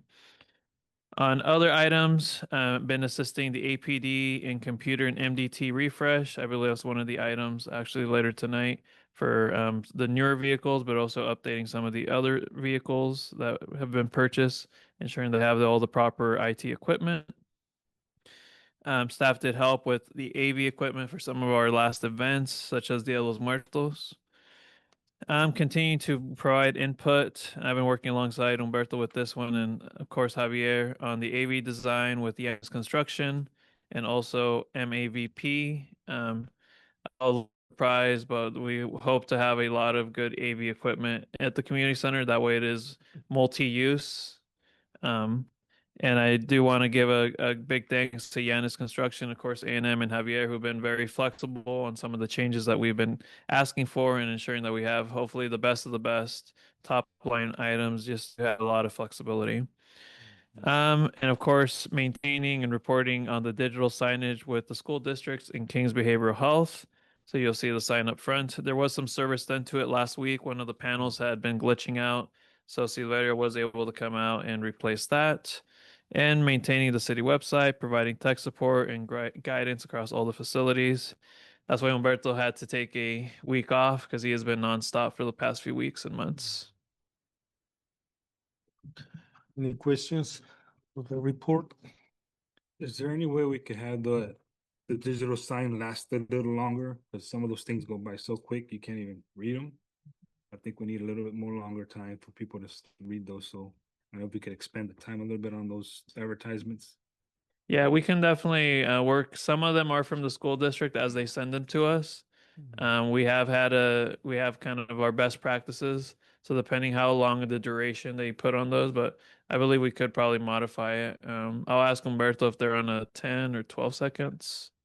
Maybe just a few more seconds on each may work. Any news on removing or moving the speed limit sign to? I know the encroachment permit was approved, and it's just a matter of Public Works having some time to move them. So it's been approved already. Yes. Okay, can you explain a little bit about the Reed Sunset Anafi School District? What kind of work relationship is there? Yeah, so typically, I believe their webmaster, Miss Virginia Cantu, is the one who makes videos that are then IT goes and uploads to the digital sign, and those are a lot of the messages that you see. Since they were a partner in providing the funding for the digital sign, that's the agreement that they'll have about 50% of the time to show their advertisings or messages and such. So I believe they try sending an update once a week. They'll give us, because I'm CC'd on those emails, when they would like the message to start, when they'd like it to stop. Sometimes they're last minute messages that they do send us, like they sent one yesterday that they'd ask for the rest of the week. Unfortunately, we're not able to update it that quickly. Since we don't have Humberto here, but most often enough, they give us about a 2-day notice. We're able to schedule it in. Okay, so November, we only have one meeting, December, we have one meeting. And we've been talking about working on the clock on Skyline and by Family Dollar, the chimes and, the Mhm. clock. Kind of keep that in mind, hopefully maybe working by December, by Christmas. Don't believe it'll be ready by then. We are working on some other projects at the moment. One enhancing the Christmas tree light, and then, like you mentioned, the signs that are on 269. That one will require some testing and some other work with Public Works and IT. I don't want to promise that that's going to happen by the end of the year. Okay, what about the digital sign on King Street? Is there any? That one we did actually talk to MAVP about doing some testing with it. We believe it should work over the winter. Summertime there may be an issue with the cooling and the airflow. So that's something that we're going to check. So that we should be able to get back up and running soon. Any other questions? No. Thank you for that update. Awesome. And with that, we'll move over into the next one, which is Parks Department activity report by Ana Lara, Parks Director. Yes, and before I give, you can get up. But before I give it the mic to Anna, I do want to just make an announcement. I'm sure everybody saw the press release about 25 days ago or so, a few weeks ago, of the announcement of Ana Lara being the first Parks Director for the city of Avenal. And just want to, explain a little bit of the thinking there. It is a new department, so to speak. We've had recreation, then it became community activities, and now it is the Parks Department. Parks, after school, community services, yes. For the city, just to kind of encompass and start fresh with new activities, new programs that we want to be having throughout the city. Some of the stuff, as you saw, a lot of the council members were involved yesterday at the Flannel and Friends, trying to use our facilities, trying to do new events that try to bring the community together, remind everyone this is our home, we're all neighbors. I just want to personally, congratulate Anna. No one else that I trust and know that can do this job. She's in 1 week, next Friday, will be 22 years of service to the city of Avenal. So she's well versed with everything happening. So a well-deserved title as we try to do new things here at the city, and just want to give a little intro. Thank you. And congratulations. I'll lead into my report. On updates, we have our November weekly activities. On November 5th, we had a healthy snack and diabetes coloring project information packets. On November 12th, which was yesterday, we held our Flannel and Friends game night. It was well attended. Thank you, council, for showing up and helping a hand. The community seemed to love it. The pool tables were a hit, and of course, Loteria always is a plus. On November 19th, we'll host here at the theater Familia Movie Night. It will start the evening with arts and crafts, Loteria, and then go into a movie for the evening. On other updates, we have our Pistacho Fest. It was held at Rice Park on October 17th and 18th. Staff was out on Friday providing concessions at a pumpkin patch for the community. On Saturday, we were out with the pumpkin patch. It was an area for community can go out, purchase pumpkins, and as well just a picture area. We provided bounce houses, a bull ride, ponies, and games for the kids. And so that was a hit with the community. On October 20th, we hosted our annual trunk or treat, which was held at the high school parking lot. We had 20 booths, three food vendors. We had arts and crafts for the kids, a s'more station, and a costume contest. Staff is working on just being with the new director position. I'm trying to learn all the city policies and procedures that there is. So just getting informed with that. I've started to reach out to other recreation departments, trying to align seeing as we want to implement sports. And so just trying to align with the coastal cities that we have, their leagues and when they start and end to see if we can, you know, trimingle sports with their recreation departments as well. We onboarded the new staff yesterday, so we're gonna start some training with her in the next couple of weeks. In December, we have our weekly Wednesday activities. Every Wednesday in December, we'll have an activity at different facilities. For winter break, the school's Christmas break, their winter break, we're gonna host a mini kids camp, either at the Vets Hall or the Recreation Center. The location is still undecided. It will be kind of similar to what we provide in the summer with our Summer Kids Bar program. The kids can go enjoy arts and crafts, games. We provide a lunch for them. In December, we also have, on December 6th, we have our Christmas parade and tree lighting. We're trying to plant something special and different, hopefully a new tradition that we'll be able to do every year. Fingers crossed it'll work out. And I won't mention it, but you guys in attendance, you'll be able to see. And then on December 20th, we have Pictures with Santa here at the theater.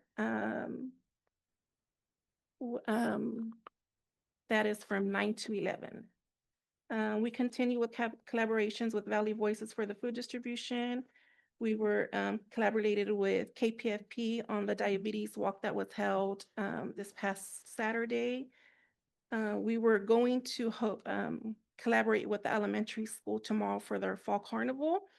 With the rain in the forecast, just later this afternoon, I received an email from the ASB advisor, and they're moving their carnival indoors because of the rain. And so staff will still be out providing a table, passing out candy and information. But as far as the bounce houses and stuff that we were going to provide as well, obviously I can't take out the bounce houses in the rain. And then we continue to collaborate with the special needs squad on their holiday activities that they have scheduled. This one in this month and then one in December. And so that's my report. Does council have any questions? Any question for Anna? Go ahead. Thanksgiving Day, there's gonna be a dinner at the Veterans. Yes, on Thanksgiving Day, Ms. Jeannie Tilderson will continue with her community Thanksgiving dinner. It will be from 12 to 3.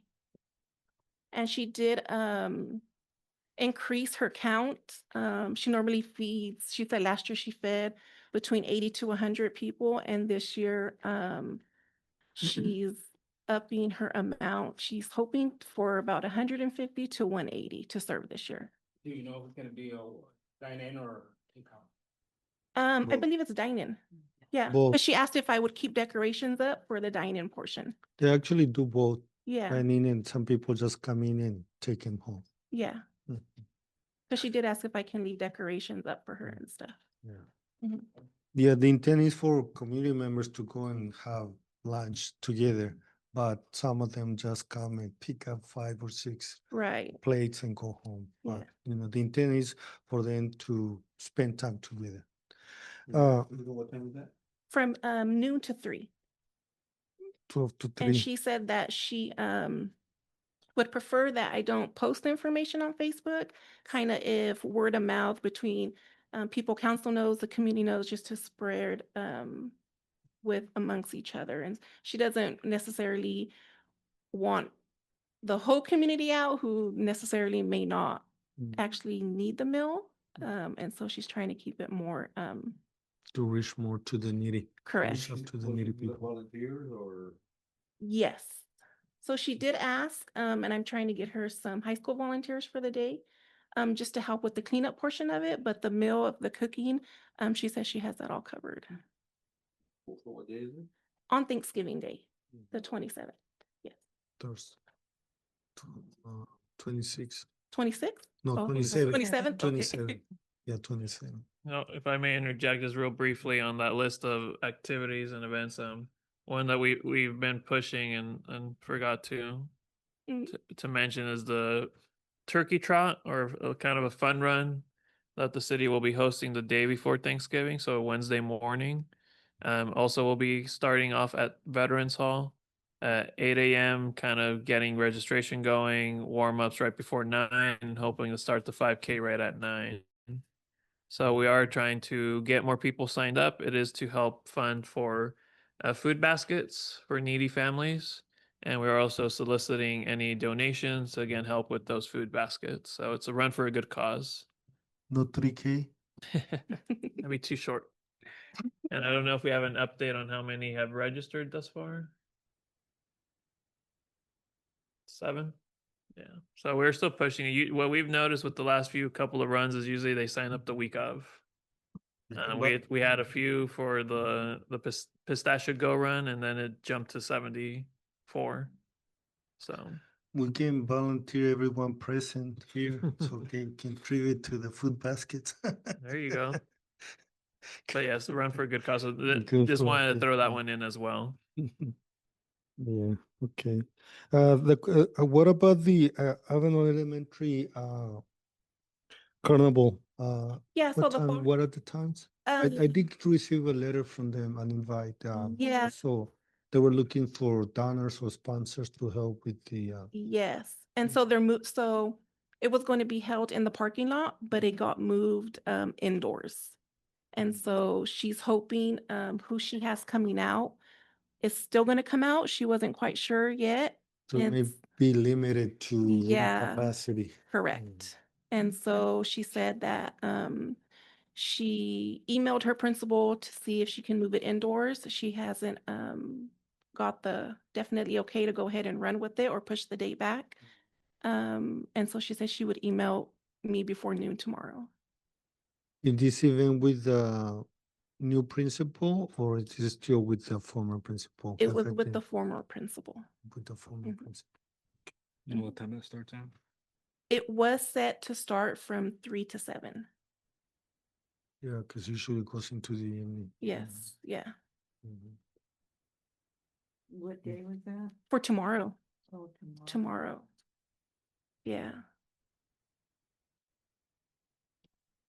Okay, any other questions? Thank you. With that, we'll move into the next item. Public hearings, we have none. Item number 9, old business, we have none. Item number 10, new business. 10A, it is to consider adoption of the job description for fire chief and also assistant fire chief positions, and we'll take this into discussion. Right here. Unless you want me back up front, but I have most of it right here. Okay. So thank you, Honorable Mayor, City Council members.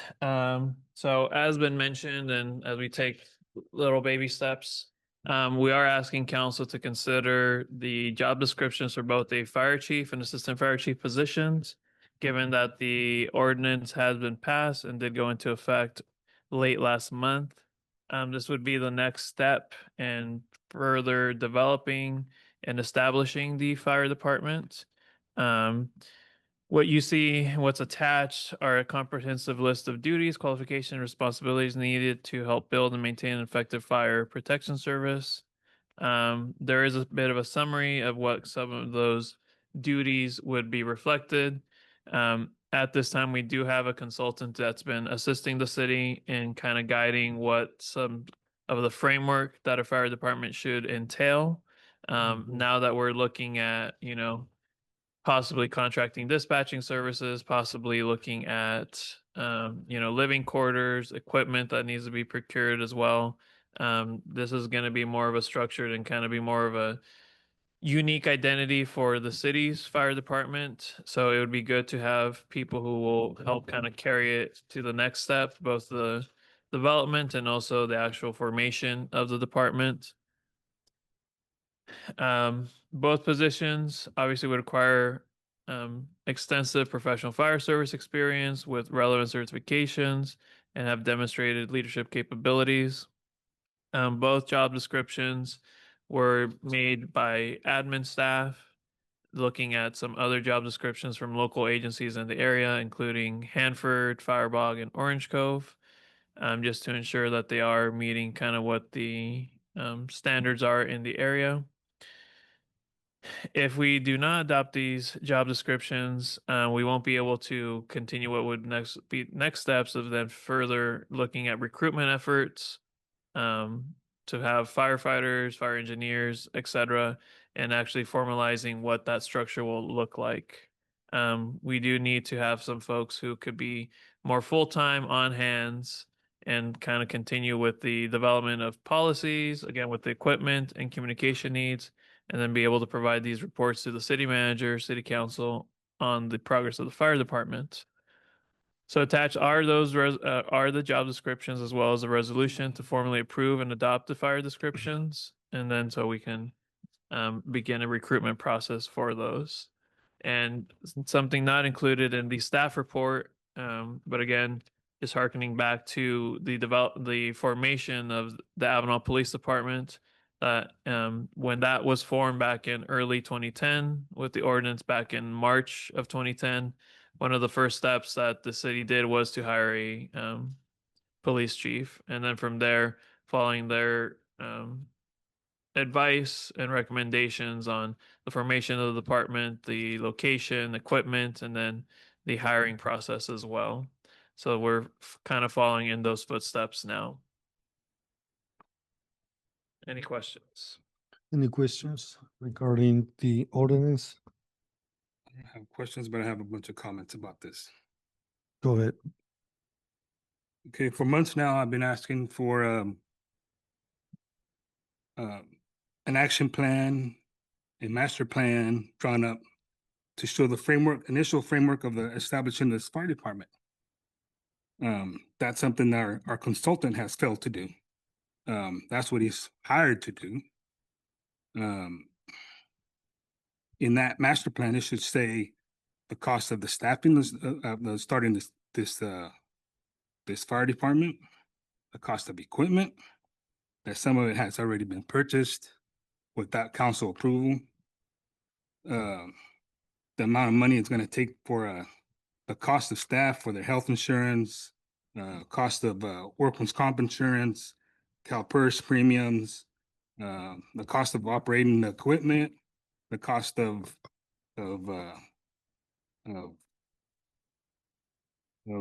equipment, all these fire trucks with the equipment that they need, the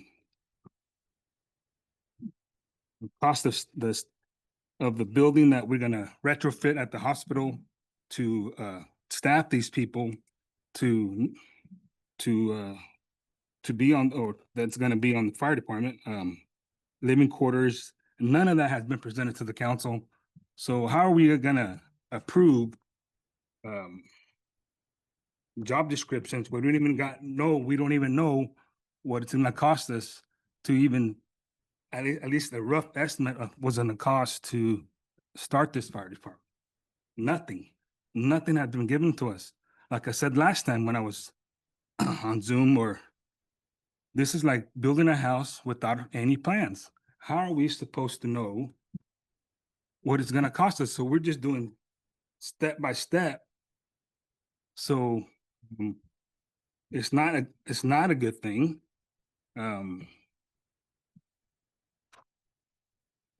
We're doing this, like to say, you're putting the cart before the horse. You know, we cannot do this like this. We need to know, the community needs to know, we're supposed to have a community involvement in this and establishing this fire department with a master plan or an action plan. So they can have input of what, and they know what it's gonna cost. We don't even know what's gonna cost to start it, just to start it, the initial start of it. It's not right to the community that they don't know. And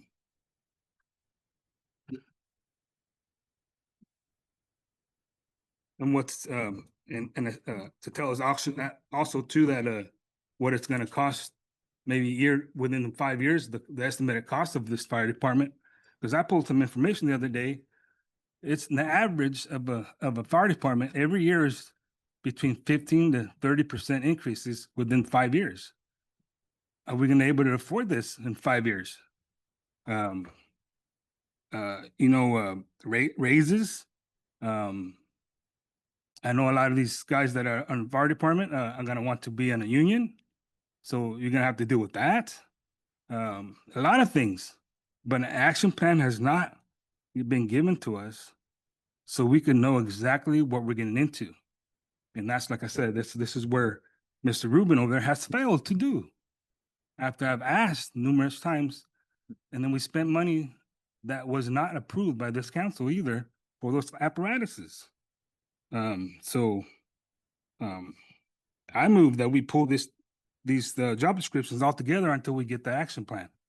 And that's all I gotta say. Well, your comments are taken into consideration. So if I may just very quickly respond, Mr. Mayor. Hold on. Okay. And I believe we all can voice our concerns and have the right to be listened. And I would like to say that when we first started it, we know and had an idea. When we had the 4 options, we already knew more or less the cost of labor, fire chief, battalion chief, the 13 professional firefighters. Everything was given to us. And we had several meetings about the whole process. And I do believe that the community, when voted for us as elected officials, they have the trust and confidence that we will take the right decisions for this community. And you have all the right to be against it and vote no, that's your right. And every single one of us has a commitment to this community to do what is best to progress this city. Any city in the whole world would like to have their own fire department, their own police department, their own recreation department, their own animal control. Believe it or not, Colinga doesn't even have an animal shelter. Huron doesn't even have an animal shelter. The city of Limor doesn't even have an animal shelter. The city of Corcoran doesn't even have an animal shelter. So when a city progress, they gotta be self-sufficient, provide quality service to their communities, to fill their needs. Why? Because every city has different needs. Even though we may be in the same county, in the same state, but we have different needs. And that's what our commitment, to see what is best for our community, to be paying what we're paying now to the county for 46 years. Well, not 46 years. We've been with the county for 46 years. But eventually, a city has to progress, to be self-sufficient, to have local control. And that's what we're trying to do. And this is not competition. We're not saying we're going to provide a better service, but yes, we are going to provide more services to our community, a lot more services. And you will see that, the community will see that, and that's for the benefit of the community. And we've been going over this for so long. And I know the numbers, I know what it takes, the professionalism, what it will take, and everybody should know.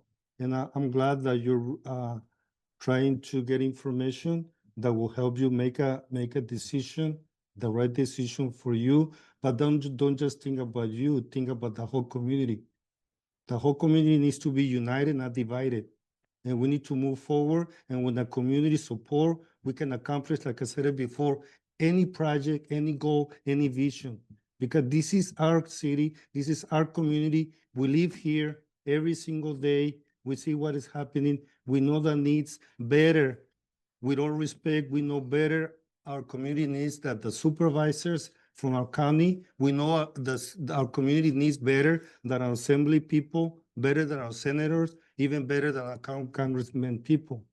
Last time I went to Washington, D.C., they wanted it to hear from the mayors, not from the supervisors, from the mayors, because the mayors know what every city needs. They should know what every city needs are, because they're different from every city in the same county. They're different. They're not the same. And when you don't have that vision, that content, that information, with community members. And I'm not talking with one or two or three. You need to be engaged. Be at every city event, talk to community on both sides, good or bad. There are always going to be people against any project, good projects, bad projects. People are going to be happy. Community members are going to be unhappy. They're not going to be changes are not well perceived 100%. And we're never going, every decision we make, we're not going to have 100% people accepting the decision we make. But we have to, our commitment, our responsibility is to be well informed. And we feel it's not a good decision, we'll have the right to say no, to vote no, or bring concerns and address those concerns. And we have had the time. Every day that we wait, every pay we're gonna be spending double. Why? Because we're still gonna be paying every single day county fire services, and we will still have to pay to create a department. That way, the sooner we get it, and like anything, you build a house today, next year you're gonna pay almost 30% more, 33% more. And it's the same way with our fire department. The longer we wait, the more money we're gonna need to fund it, to create it, and I will let now Anthony, you can answer those questions. And I also would like our Ruben Bellis, a consultant, fire consultant, to also because this is transparency. We need to say and inherit from each one of us, not just me, not just you, not just him, not just anybody. This is a team effort. We need to be united and move forward. We started it, we cannot stop. Why? Because progress does not stop. Progress does not stop. Go ahead, Mr. Lopez. Yes, thank you, Honorable Mayor. So I know there was a list of concerns and questions that Councilman Verdugo just brought up, and I know they're echoed from the previous meeting. And just to reiterate a little bit of how Mayor also mentioned that it has been presented to the community at at the town halls that were had over the summer of the model, the structure, the cost that we anticipated. A lot of that hasn't really changed or fluctuated too much.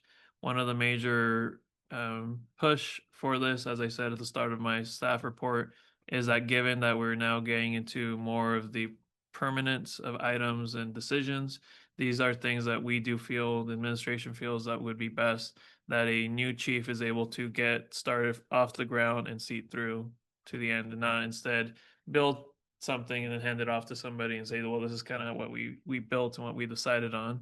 So ensuring that whoever will be the first chief is able to see the vision from the ground floor and execute it as well. To Mr. Velez, would you like to say something about the concerns, the questions? About the planning, about the next steps? Because this is transparency. We need to, and like I said before, I'm not a fire professional. That's why we hire professional fire captain to help us with over 34 years of experience. So he should know what he's doing. And I just want to say that we will not fail our community. We will not fail our community, build something that we cannot sustain. We know we can do it, and this is something that the whole community will be proud of it, and maybe not 100%, but we're hoping that at least 80-90%. And to the scope of Mr. Release's assistance to the city has been obviously in the planning stages and reaching out and trying to, again, a plan was provided at I believe the last or penultimate council meeting with a lot of the details and the framework. Now, as we get into the more nitty gritty, that's where we hope to have a fire chief who would be able to see that through. But I'll let Mr. Release speak. Well, honorable council members, staff, municipal city, thank you for having me here. Small correction, Mayor, 35 years of experience. Sorry. It happens. It happens. But I will brag about my 35 years of experience, both in fire and EMS as an EMT. So some of the questions that Councilman Verdugo has, they're valid questions. Okay. I just hope that you're not being misled with a lot of information. Okay. So as I witnessed, you were already misled once with information. So it's been a treacherous journey for me. Very treacherous journey for me. Not easy. Information gathering. A lot of information gathering. Okay. Trying to get to know this community. Trying to get to know the community's needs. A lot of needs. I understand, Councilman Verdugo, that you want an action plan. I'm going to give you an action plan. You will have it. Please don't expect it anytime soon. Okay? Because that is research that requires being done behind a desk, behind a door for some time before actually going out there and gaining the hands-on. I'll work on it. I'm going to do it for you. You will have it. Okay? So as far as the success, it has been hard. First and foremost, the west wing of the Ken Brown Safety Center. The challenge, potential remodel. City has to get together with the hospital board, discuss it, get their approval to make the changes. A lot of work. That building is set to be a hospital, not a living quarters. As we speak now, I'm working out of an office. I just kind of pushed myself in there. Very outdated. 2 electrical receptacles at work. And I'm making it work. As everything else that I'm doing for this. Storage for the apparatus. I understand what you're saying. That it has been acquired. I will say you got one heck of a deal. Council approval You got one heck of a deal. without council. Okay. Avenal has different needs than other small communities. You guys have a 4 square mile area encompassed by population, but you have a 20 square mile encompassed by open land, which you are responsible for. And any kind of vegetation, accident, environmental emergency, it's all yours. It will be your signature on that dotted line for that check. So, as I said, I've been working very hard. Get here in the morning at 8, don't leave until 5. Well, except today. That's okay. I'm doing what I'm doing. But what can I say? I've really enjoyed being here. I enjoy this community. I'm actually enjoying it more than I expected it. Be very honest. I do live in Hanford. But I've been contacting many departments, trying to do everything I can to save any kind of dollar in putting this department together.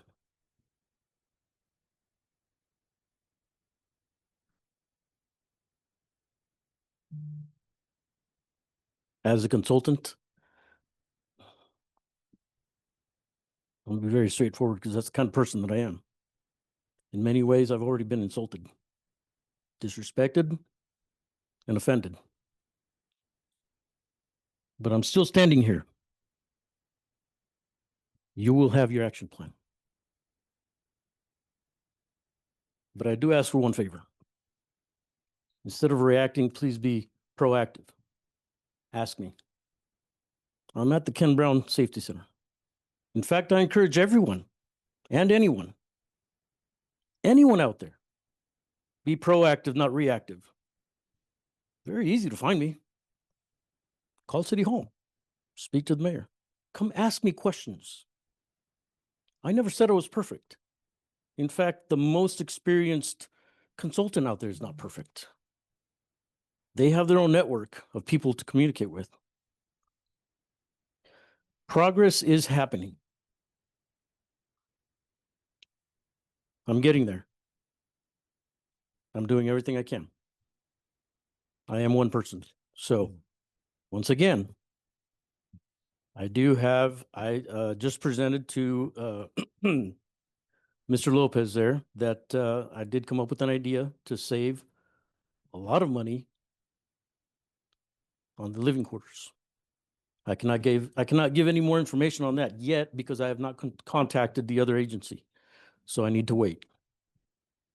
But it will save a whole remodel, and yet it'll house appropriately, as it should be. It will house the employees for that fire department. Once again, I cannot divulge any more information because I have not contacted. I've been trying to. The other agency, the other department. So once I have that information, it'll be out. Other than that, been working on equipment, policies, procedures, development, establishment of the department. In fact, I spoke to Mrs. Laura, Mrs. Laranit. I'm sorry. Okay. Used to it. To the point where I've asked her that I would like to include the high school and give the students an opportunity to come up with our patch. Okay, the patch. That happened in my previous life. It closed a large gap. Did the same thing for the, I would like to include the high school to students, it'd be like a little competition. And bragging rights. Okay, to come up with a sticker for their their mascot, dressed as a firefighter, big old decal to carry on their fire engines to show the pride. How proud you should be of your community. Super proud. I wish other communities would do the same thing. I apologize for walking back and forth. That's me. So, Mr. Velez, Yes, sir. so just the vision that the city has about creating their own fire department, do you see that like a possible vision project? very possible. Very, very possible. Okay. As I said, I am one person. I would love to have another consultant with me. If not, if this municipality hires a fire chief and or an assistant chief, that'd be awesome. They can help me out because it's a large load for one person. Okay. Can be done. I'm doing it. I got no problem working on it. Okay. The vision, no more than a year. If things go as planned, no more than a year, maybe even less. You guys are actually city of Avenal. This municipality is actually ahead of the game, way ahead of the game. I'll tell you this, you wait for that action plan. Yes, I understand. And you are correct. But that action plan will set you back several months. That was something that probably would have should have happened before you even, when you started. You are correct. That way the community knows what we're getting into and how much was going to be spent. You are correct. And I do owe, Apparatuses were bought without city council approval. I owe a, That didn't have, We gave the city manager a budget. yeah, but it still should have came, The opportunity, he took it. still should have That, came, it's those still, 5 fire trucks cost way more than the budget that we gave him. You know, everyone, I've been very, very engaged as the mayor, and each one of you should be very, very engaged, visiting him, ask questions, not only during council time. You gotta be engaged 100% every single day with the community, with every department, be engaged. And to me, this is something that is dividing our council. You have all the right to vote no or vote yes, but please be informed and listen to the community. what we got right here. Later on, here in a minute, we're gonna vote on a car that the chief has brought to us that he needs to be purchased. This is the kind of stuff that should be. Well, brought to the city excuse me, council. Mr. Verdugo, this is not the time, that item will come and then we can I'm just trying- discuss it. I'm just trying to prove a point. No, Like this this is right not the here, time. This is not the time. This exactly We're, like this right we're here. dealing with one item I'm on the trying to make the agenda. point. Respect the agenda. I'm trying to make Respect a the point. agenda. I'm trying to make a Moses, point. would you please, Yeah, I mean, we can talk about that one later. Yeah, I'm just trying to make a point about, this is something that should have brought, just exactly like this right here, buying vehicles, that's what should have brought to the council. So we bought those fire trucks without council approval. We can discuss all that. You know, that stuff like that is kind of irritating to me. And like I said, that action plan should have started right from the get-go. Even though you gave us information when we had those things, but that was a synopsis of what's gonna happen. It wasn't a strategic plan, was it? Once again, I do owe this community an apology. Okay. well, we need That's to, what I'm getting we need to continue with the meeting. We're going off topics right now. Right now, we're dealing with, it is off topic. Okay. We'll get to that point on the agenda. Let's I'm please just trying to prove a follow point. the I'm just protocol. trying to prove a point. You can make Trying that to- point when we get there. We have Mr. Hernandez. Do you have a comment to make? I need to give him a mic though. But this one, Keep your running music.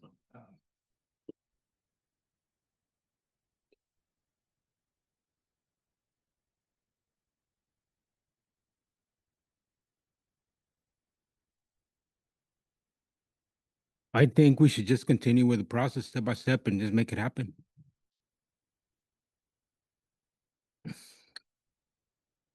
Well, the motion on, the table, it was a motion to table, right? To pull it all together until we get this action plan done. So I guess we'll leave it up to the third. If there's a second. I'm gonna say it again because I didn't have the mic. There's no motion to pull it because we don't have an action plan. Nothing that shows what we're spending or what we're doing. is there a second? Is there a second? Seeing none, motion dies. And we'll continue with the, is there something else you need to say? No, if there are any questions regarding the. Yeah, there is an attached resolution. Again, if there are any questions, and I did have some questions that council did reach out to me, wanting to understand some of the specifics and some of the requirements. If Mr. Release wants to go into it more, but one thing to consider, and I may butcher it a bit, is that we did try to ensure that we are asking for certifications from accredited agencies. And unlike the police, law enforcement side of things where there is post, there isn't necessarily a post for fire. There is NFTS, PA, thank you. I kept butchering it before. There are, and you mind explaining what that is, Ruben? So the NFPA stands for National Firefighter Protection Association. An association, not an administration. Therefore, it is not a mandate, unfortunately. But what that is, they oversee the needs, the requirements, training, and basically such needs for an emergency department, being the fire service, the fire department. That's what the NFPA does. It oversees all that. Unfortunately, it's not a mandate there, but still, yet departments will follow it because it's out there. It's written in stone. So that's what the NFPA does. Thank you. Thank you for explaining that. So, and just explaining what we looked over and what we kind of used as a guiding kind of light for the job descriptions. We did want to ensure that the job description requires someone with enough experience, that they have all the required certification in line with what we see from other agencies. So again, just to kind of address some of the questions I heard from council members asking kind of how the job descriptions were written up. If there are any other questions, otherwise staff's recommendation is to approve the job descriptions as presented. I got one more. On the salary range, it says S10, but no number. What was the numbers left out? We have provided those in previous council meetings, an updated management salary range. And I believe those salary ranges are gonna change because like it was presented in the four options, option B, at that time it was around close to $1 million just in salaries. But it may be more because everything, the longer we wait, the more it's gonna be. Because right now it is the time to have the personnel that will be doing the hiring and lack people at a certain salary. The longer we wait, the higher it will be. It just for the record, I want to assure the community, we're not doing this blindfolded. We're not going blind into see what's gonna happen tomorrow. Who's gonna take care of the fire department? Is the city's gonna have enough funding? Are we gonna be putting the community at risk? No, not at all.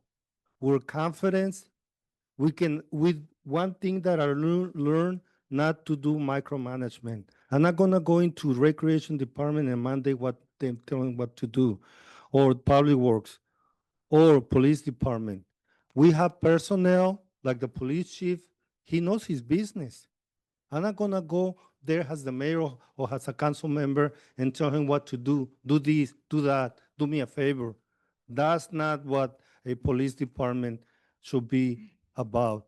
The same with the fire department. You know, we're hiring professionals to create it, to build it, and to run it. And we can say anything, but if we're not professional, we're not expert, we cannot say that the city will not sustain it. I mean, we're getting into it because we know we're capable of doing it, just the same like the police department. We did it.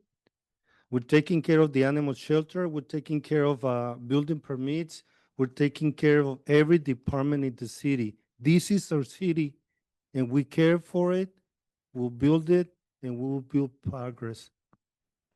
Thank you, Honorable Mayor. And just to answer that question, so it was in the updated management salary schedule. Those are what those S stand for. So S10 has a range, yearly range of 120,000 to 146,101 and 24 cents.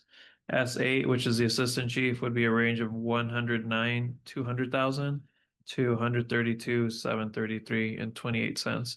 Reason, as a practice from HR, we've stopped putting the actual range in the job description, given that those ranges change and the job descriptions may not be updated. So we usually keep the range. That's not going to change, but the actual, because of COLAs, inflation, those numbers do change. So we have approved job descriptions that may have old numbers. So that's the reason why it's not included. And without any being disrespectful, when we compare these salaries to other counties and to other fire departments, yes, they are low, they are savings. Because believe it or not, some fire captains are getting over $150,000 a year plus benefits. Some of them are getting $180,000. Fire engineers, they're getting from a range of 145 to 165 in other fire departments. So when you look at our salaries, fire chief, battalion chief, there are savings.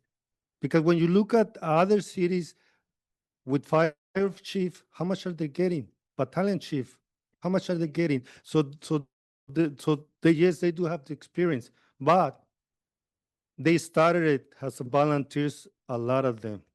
80% of the United States fire departments are run by volunteer fire departments. So the state of California also has a huge volunteer fire department. We're going professional because we do listen to the community. We do listen to the community. The community didn't want a volunteer, but some community members still telling other people that we're creating a volunteer fire department. That is the past.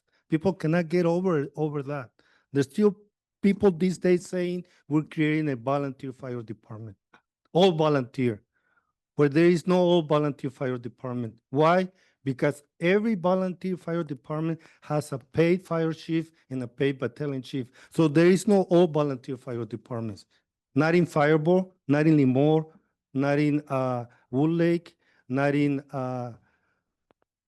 so many towns. We have 10 volunteer fire departments here in our area, 10 of them. And we have 240 in the state of California, volunteer fire department. And guess what? A lot of fire chief, a lot of battalion chief, and a lot of fire engineers came from a volunteer fire department. And that's how you get experience. So if the city never start a fire department, that means that our community are never gonna get the opportunity to get a job of a professional firefighter. And they're never gonna get the experience. Why? Because we don't believe in gaining experience. Is that a fact? No, it is not. Any department, every person will get experience through hands-on work experience. You can go to any university and come and do the job, and you may not even know what you're doing with your hands. You may be all here, but not mechanical. And I seen that over time. But I just want to make sure that the community understand that we are doing the right thing for our community. But every single council member has the right to say yes or no. So with that, I'll open it up. It will be resolution 2025. I saw 3. Is that the right one? Actually, with 55. moving 5C, we'll throw the numbers off unless we're okay just going out of order. No, let's get the right order. So this would be 54. Yeah, because the other one was 55. Okay, so is there a motion to accept resolution 2025-54?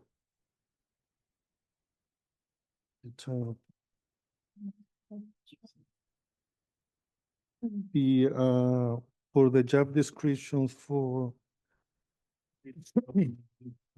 Mhm. Says, page 84, resolution of the city council, of the city of Avenal adopting job description for fire chief and assistant chief fire chief position. read that? Yeah, on the 54. Yeah, just double verify. Okay, so we're taking into consideration 2 section job description. One is fire chief. He will be the department head position responsible. But, okay. 54. 53. So it's one back. or 53. So this resolution is. Well, okay, for clarification, it's a resolution of the city council of the city of Avenal adopting job description for fire chief and assistant fire chief position. And that will be resolution 2025-53. 54. Sorry, I was looking at the former one that's not been considered yet would have been 54, so this will be 54 instead. So this will be resolution 2025-54. Yes.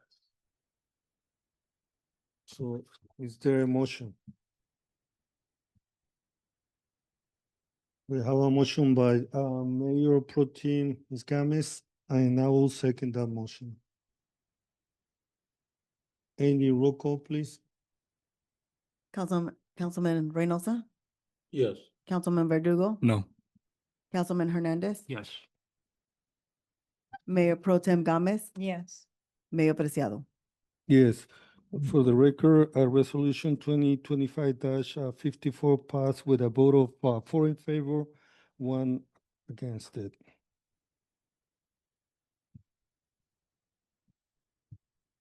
Thank you. And with that, we'll move into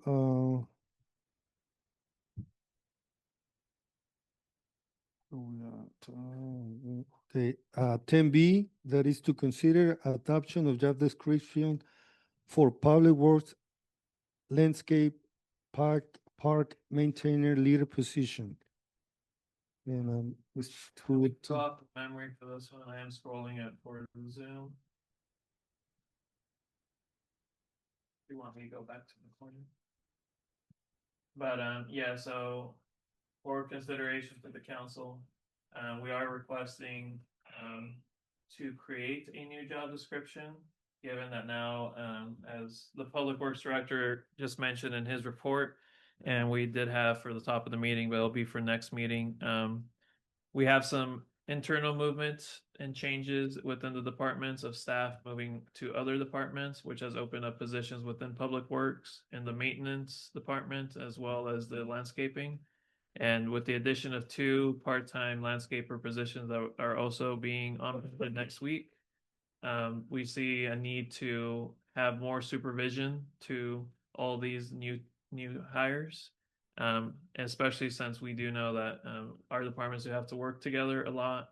We're training new staff, we're relying on staff. With the landscaping department, we'd like to create what we've titled a landscaper park maintainer leader position.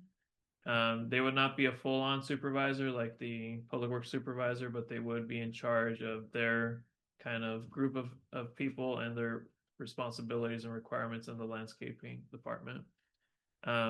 This would have a modest pay bump, but as well as some added responsibilities of ensuring, checking in with the supervisor, with the director, and ensuring and kind of having more responsibility on the quality of work across all the city parks and spaces. This is also being done as a way as we may have some staff that may not look to move on to a promotion to the maintenance positions, but would like to be and stay in the landscaping department. This will provide more opportunities for someone who maybe has already many years of experience and would just like to be able to do more in landscaping. And again, this is just to kind of add a little bit more supervision since we are adding more staff to landscaping. And the qualified individual will be from that department specifically, or can it be? We would start first probably with an internal recruitment for this. We do have some staff members who have been in the landscaping department for a long time. Okay. Any other questions from council comments? This is something we did not foresee when I originally presented some of the vision and ideas for the framework for city operations and staffing in departments. This came with a mutual kind of understanding with the public works director of, again, just having someone who can kind of oversee a little bit more on the landscaping with the additional staff. Yes. Would this be like a working lead man position? Essentially. Where he takes care of certain people, but he himself has duties? Yes. Okay.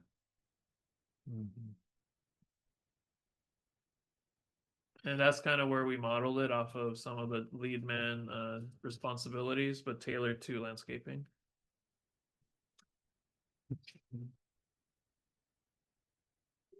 I motion. And this will be resolution 2025-55. So we have a motion by Councilmember Reynosa and a second by Councilmember Hernandez, and this is to approve the resolution 2025-55, and it is regarding the adoption of the job description for public works landscape / park maintainer leader position. And roll call, please. Councilman Reynosa, Yes. Councilman Verdugo, Yes. Councilman Hernandez, Yes. Mayor Pro Tem Gomez, Yes. Mayor Preciado. Yes. And for the record, it passed by a vote of 5-0. Thank you. Mayor and council members, I would like to also thank you. This is gonna make our supervisor and myself's job considerably easier, and I think this is also gonna help improve our landscaping situation. Thank you very much. No. And actually, I was gonna mention that will give you more free time to attend other priority projects that are happening during the city, like water leaks, supervising construction companies, like at the community center, and be more and having a leader at the parks and recs, with especially with the landscaping. I believe somebody has to take the lead there in that department, make sure that the landscaping gets trimmed, clean in the city, and not having to depend of the public works director having to go and supervise the kind of work they're doing on an hourly rate or daily base or even weekly rates. They should have somebody responsible, knowing what to do when it needs to be done and move over with the next area in the city. Because I believe we had several complaints about the landscaping not being done currently or on a timely manner. Yes. So I think that will bring a lot more responsibilities to that crew, that department itself. I agree with that, and I want to thank Tony as well for working with me. He's given me a little bit of leeway as the new Public Works Director, and I appreciate all of his support with this too. I fully believe this is going to be a good thing for us. Absolutely. Progress for the community, for the city. The only comment I have is, do you actually ever have any free time, Scott? Seems like lately it hasn't been very much, but we still get things done. It's amazing. Absolutely. I definitely Public Works has been running like a well-oiled machine, and I know the clock tower is something we want to get done. I just know we actually are trying to plan out a lot of the special projects well in advance. That way we can get any items, get any parts ordered, and knock it down ahead of time. So just like the tree lighting project, we hope to make it a little bit better this year, and that's something we were talking about weeks ago, and a lot of those parts just came in. So and one slight update on the signs being moved on 269 so that it doesn't block the new display board.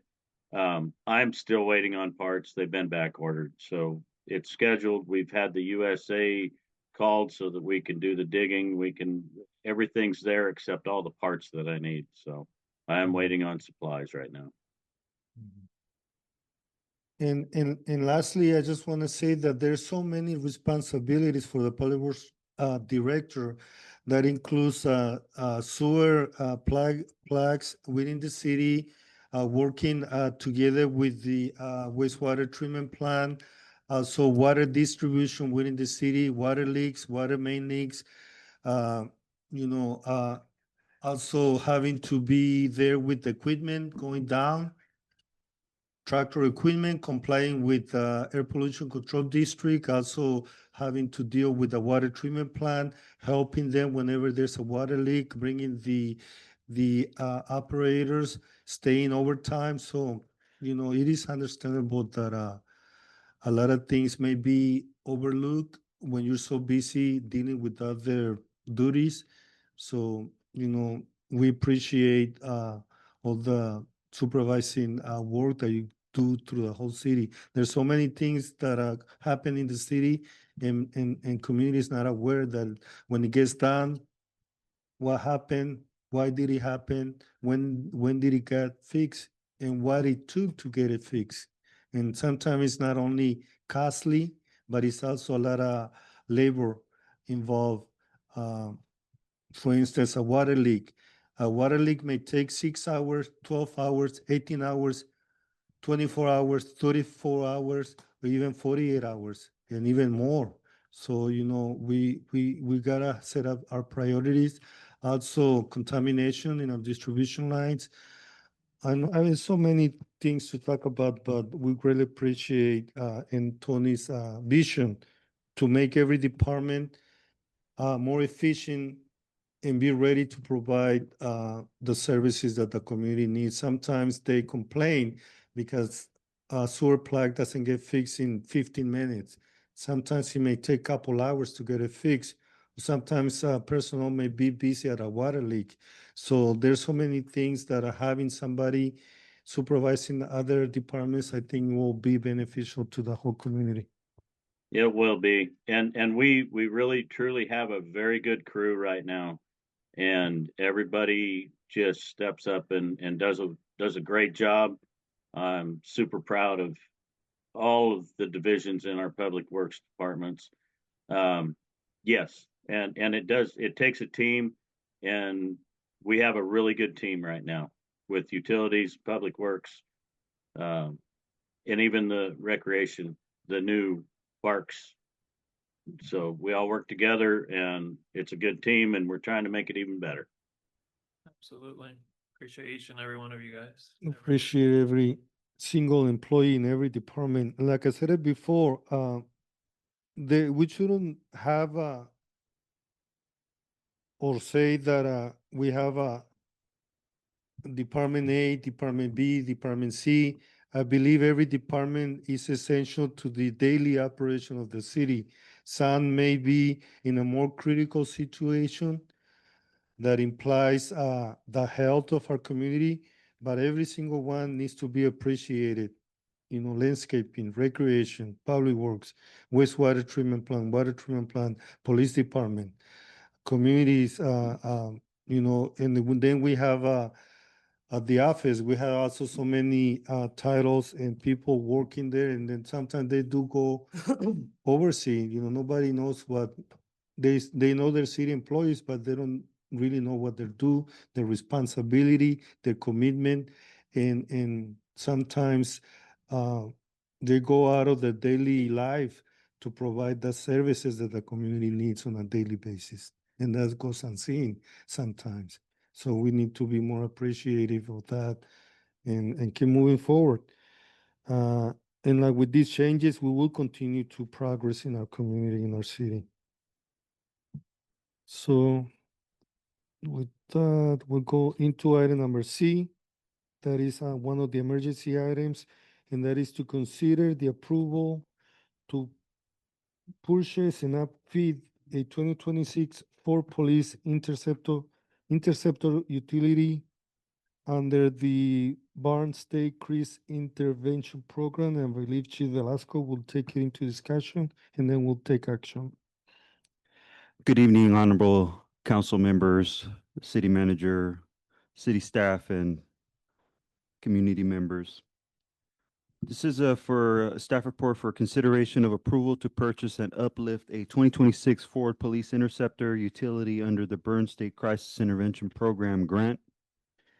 The Avenal Police Department received approval from the Board of State and Community Corrections, or BSCC, grant administrator authorizing the city of Avenal to proceed with the purchase and upfitting of one 2026 Ford Interceptor utility non-EcoBoost under the Burn State Crisis Intervention Program, or SCIP, grant number 130224, which you've previously approved in receiving those funds and that grant. The vehicle will be purchased through Phil Long Ford of Denver in the amount of $49,291.20, utilizing TIPS cooperative contract number 240901, ensuring full compliance with federal and state procurement requirements. The $55,000 burn skip allocation will be used towards the vehicle purchase and upfitting. The vehicle will serve as a community engagement and education unit supporting burn skip goals, including firearm safety distribution, mental health education, and crisis intervention outreach.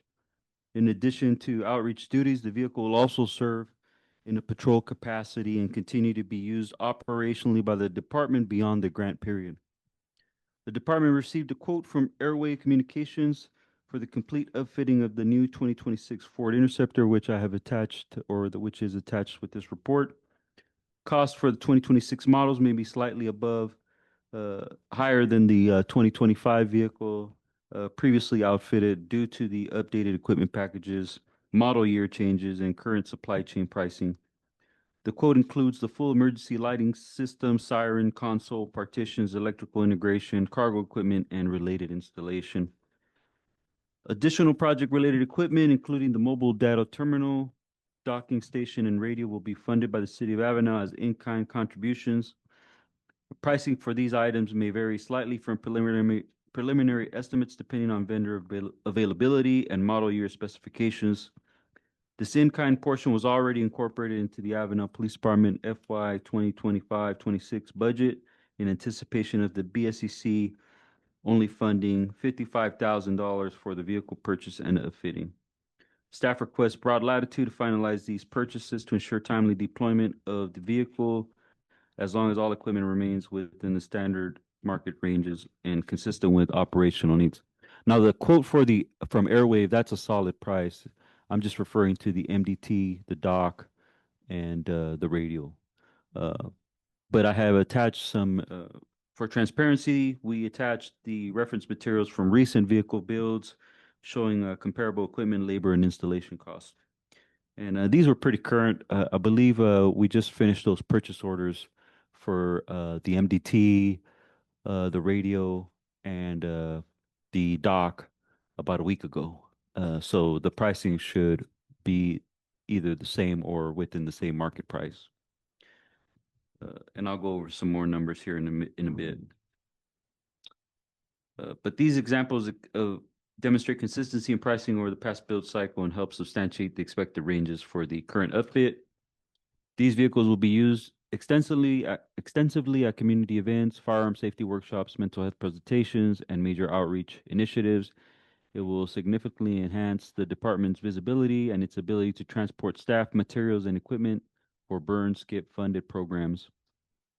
Because there are no additional city council meetings scheduled in November, staff respectfully request that the council approve this purchase and upfitting at this meeting with formal ratification on the consent calendar at the regular city council meeting, at the next regular city council meeting in December. Timely approval will allow the vehicle to be outfitted and placed into service by the end of the calendar year.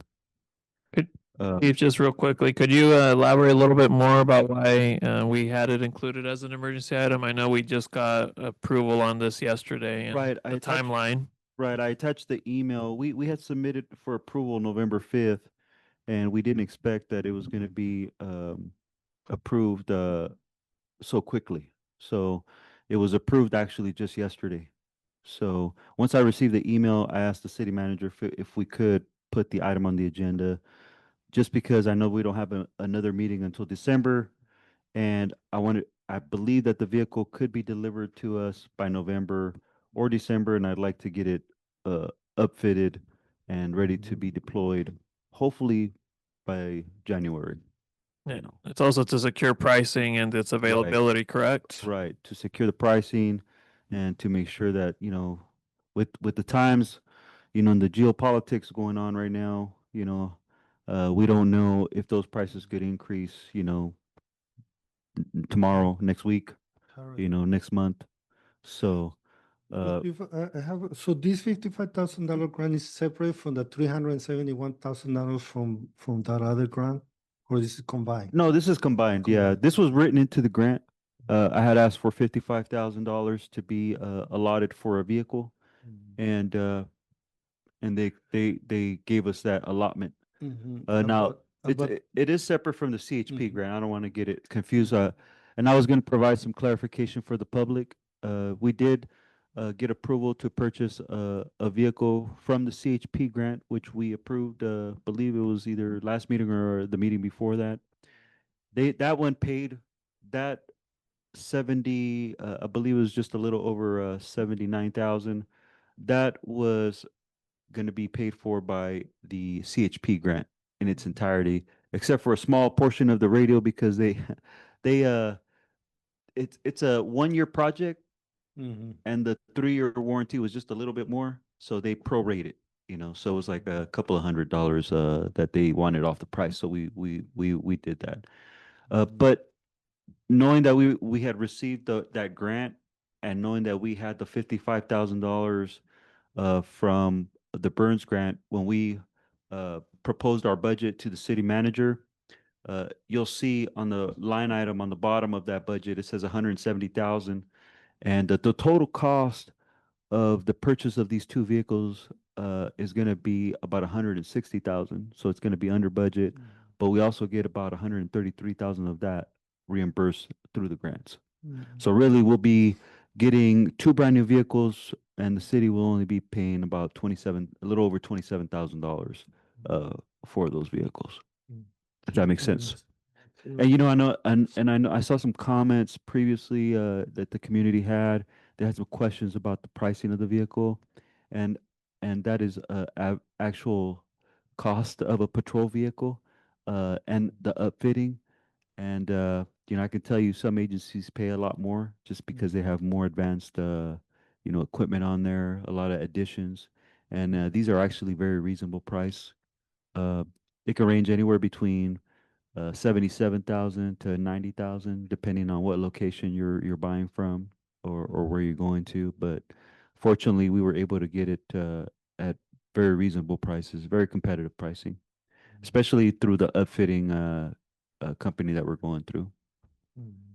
Um, You know, a couple of years ago, or maybe 3 years ago, there was the police interceptor were in high demand, and there was like a waiting list in order Right. to get them. Is that the case right now, or they're available right away? It just depends. If you try in California, it might be more difficult. But there was a I don't want to name the neighboring agency. They're friends of mine, and they had some access to a company that which is a Phil Long, Denver, which we've named here for transparency. And they directed us to that vendor, and with their assistance, we were able to get vehicles most likely quicker than some other agencies here in California. For example, we got that 2025 right away, which is brand new, and now we're getting the 2026 if you approve. Uh, hopefully with delivery by November or December of this year. But the good news is this is coming out of those grants and not from the general fund, so it's Right. not affecting the city's general budget. Right. What happens is, just like the CHP grant, we have to send an email out with the quotes, with all the pricing information, and then ask for approval to purchase those items. And I provided the same type of approval emails on the last CHP grant that shows that we've been approved for reimbursement once we purchase those and submit the invoices. Um, it's the same thing with the SKIP grant. We were able to I provided the letter that we provided SKIP asking for approval and the email with their response saying that we're approved for that fixed purchase. And so and not only did we ask for the pricing of the car, which was 49,000 and some other additional monies, but we also asked that they cover the up to 55,000 for the remainder of the upfitting. So they're going to give us the full amount. They approved the entire purchase, 55. Yeah. There any other questions or comments? Yes, my question about why we go to Denver to get this car, and you answered it. Yeah, they'll deliver it to us. As a matter of fact, they delivered it. Um, I think they got there by Friday. After we got the approval. As soon as we called him up, and I don't honestly don't know if he has them somewhere here in California, but I'm assuming it's they're doing a lot of business here. I'm sure we're not the only agency, but they like to cater to smaller agencies, and they do give us a discount. As you can see on the quote, they gave us a little over $2,000 discount, and we really appreciate them. And we've established a pretty good partnership. And if we ever, my hopes is, like I was explaining to members of the council, that my hopes is that these CHP grants continue, and as well as the OTS grants, and we could always write those grants, and those are usually 1-year grants. But it's nice to see that the CHP grant allowed us to purchase a vehicle. And so they're doing that with other agencies, and I'm hoping we can do that again. We just got to make sure we meet our goals, and we have been doing some operations, some DUI saturation details. We got a few coming up, and then we have a checkpoint coming up, which we'll be posting on social media before that, as we have to, let the community know. So, Any other questions, comments? How we doing with the cameras, those yeah. flag? So we're still waiting. We finally were able to get the recording correct. Flock was able to communicate with the Kings County Recorder's Office, and they fixed that formatting issue. I went ahead and filed it for them. It's been over 30 days already, and I got an email from Flock saying that they're going ahead with the CEQA approval, and that should be the last step before Caltrans finally approves. Caltrans has been the Caltrans approval has been the delay, but we expected that delay. So I think once we are done, we'll be able to be 100% ready to go. We know that the cameras are there. We just need to make sure that they're they're fully functional.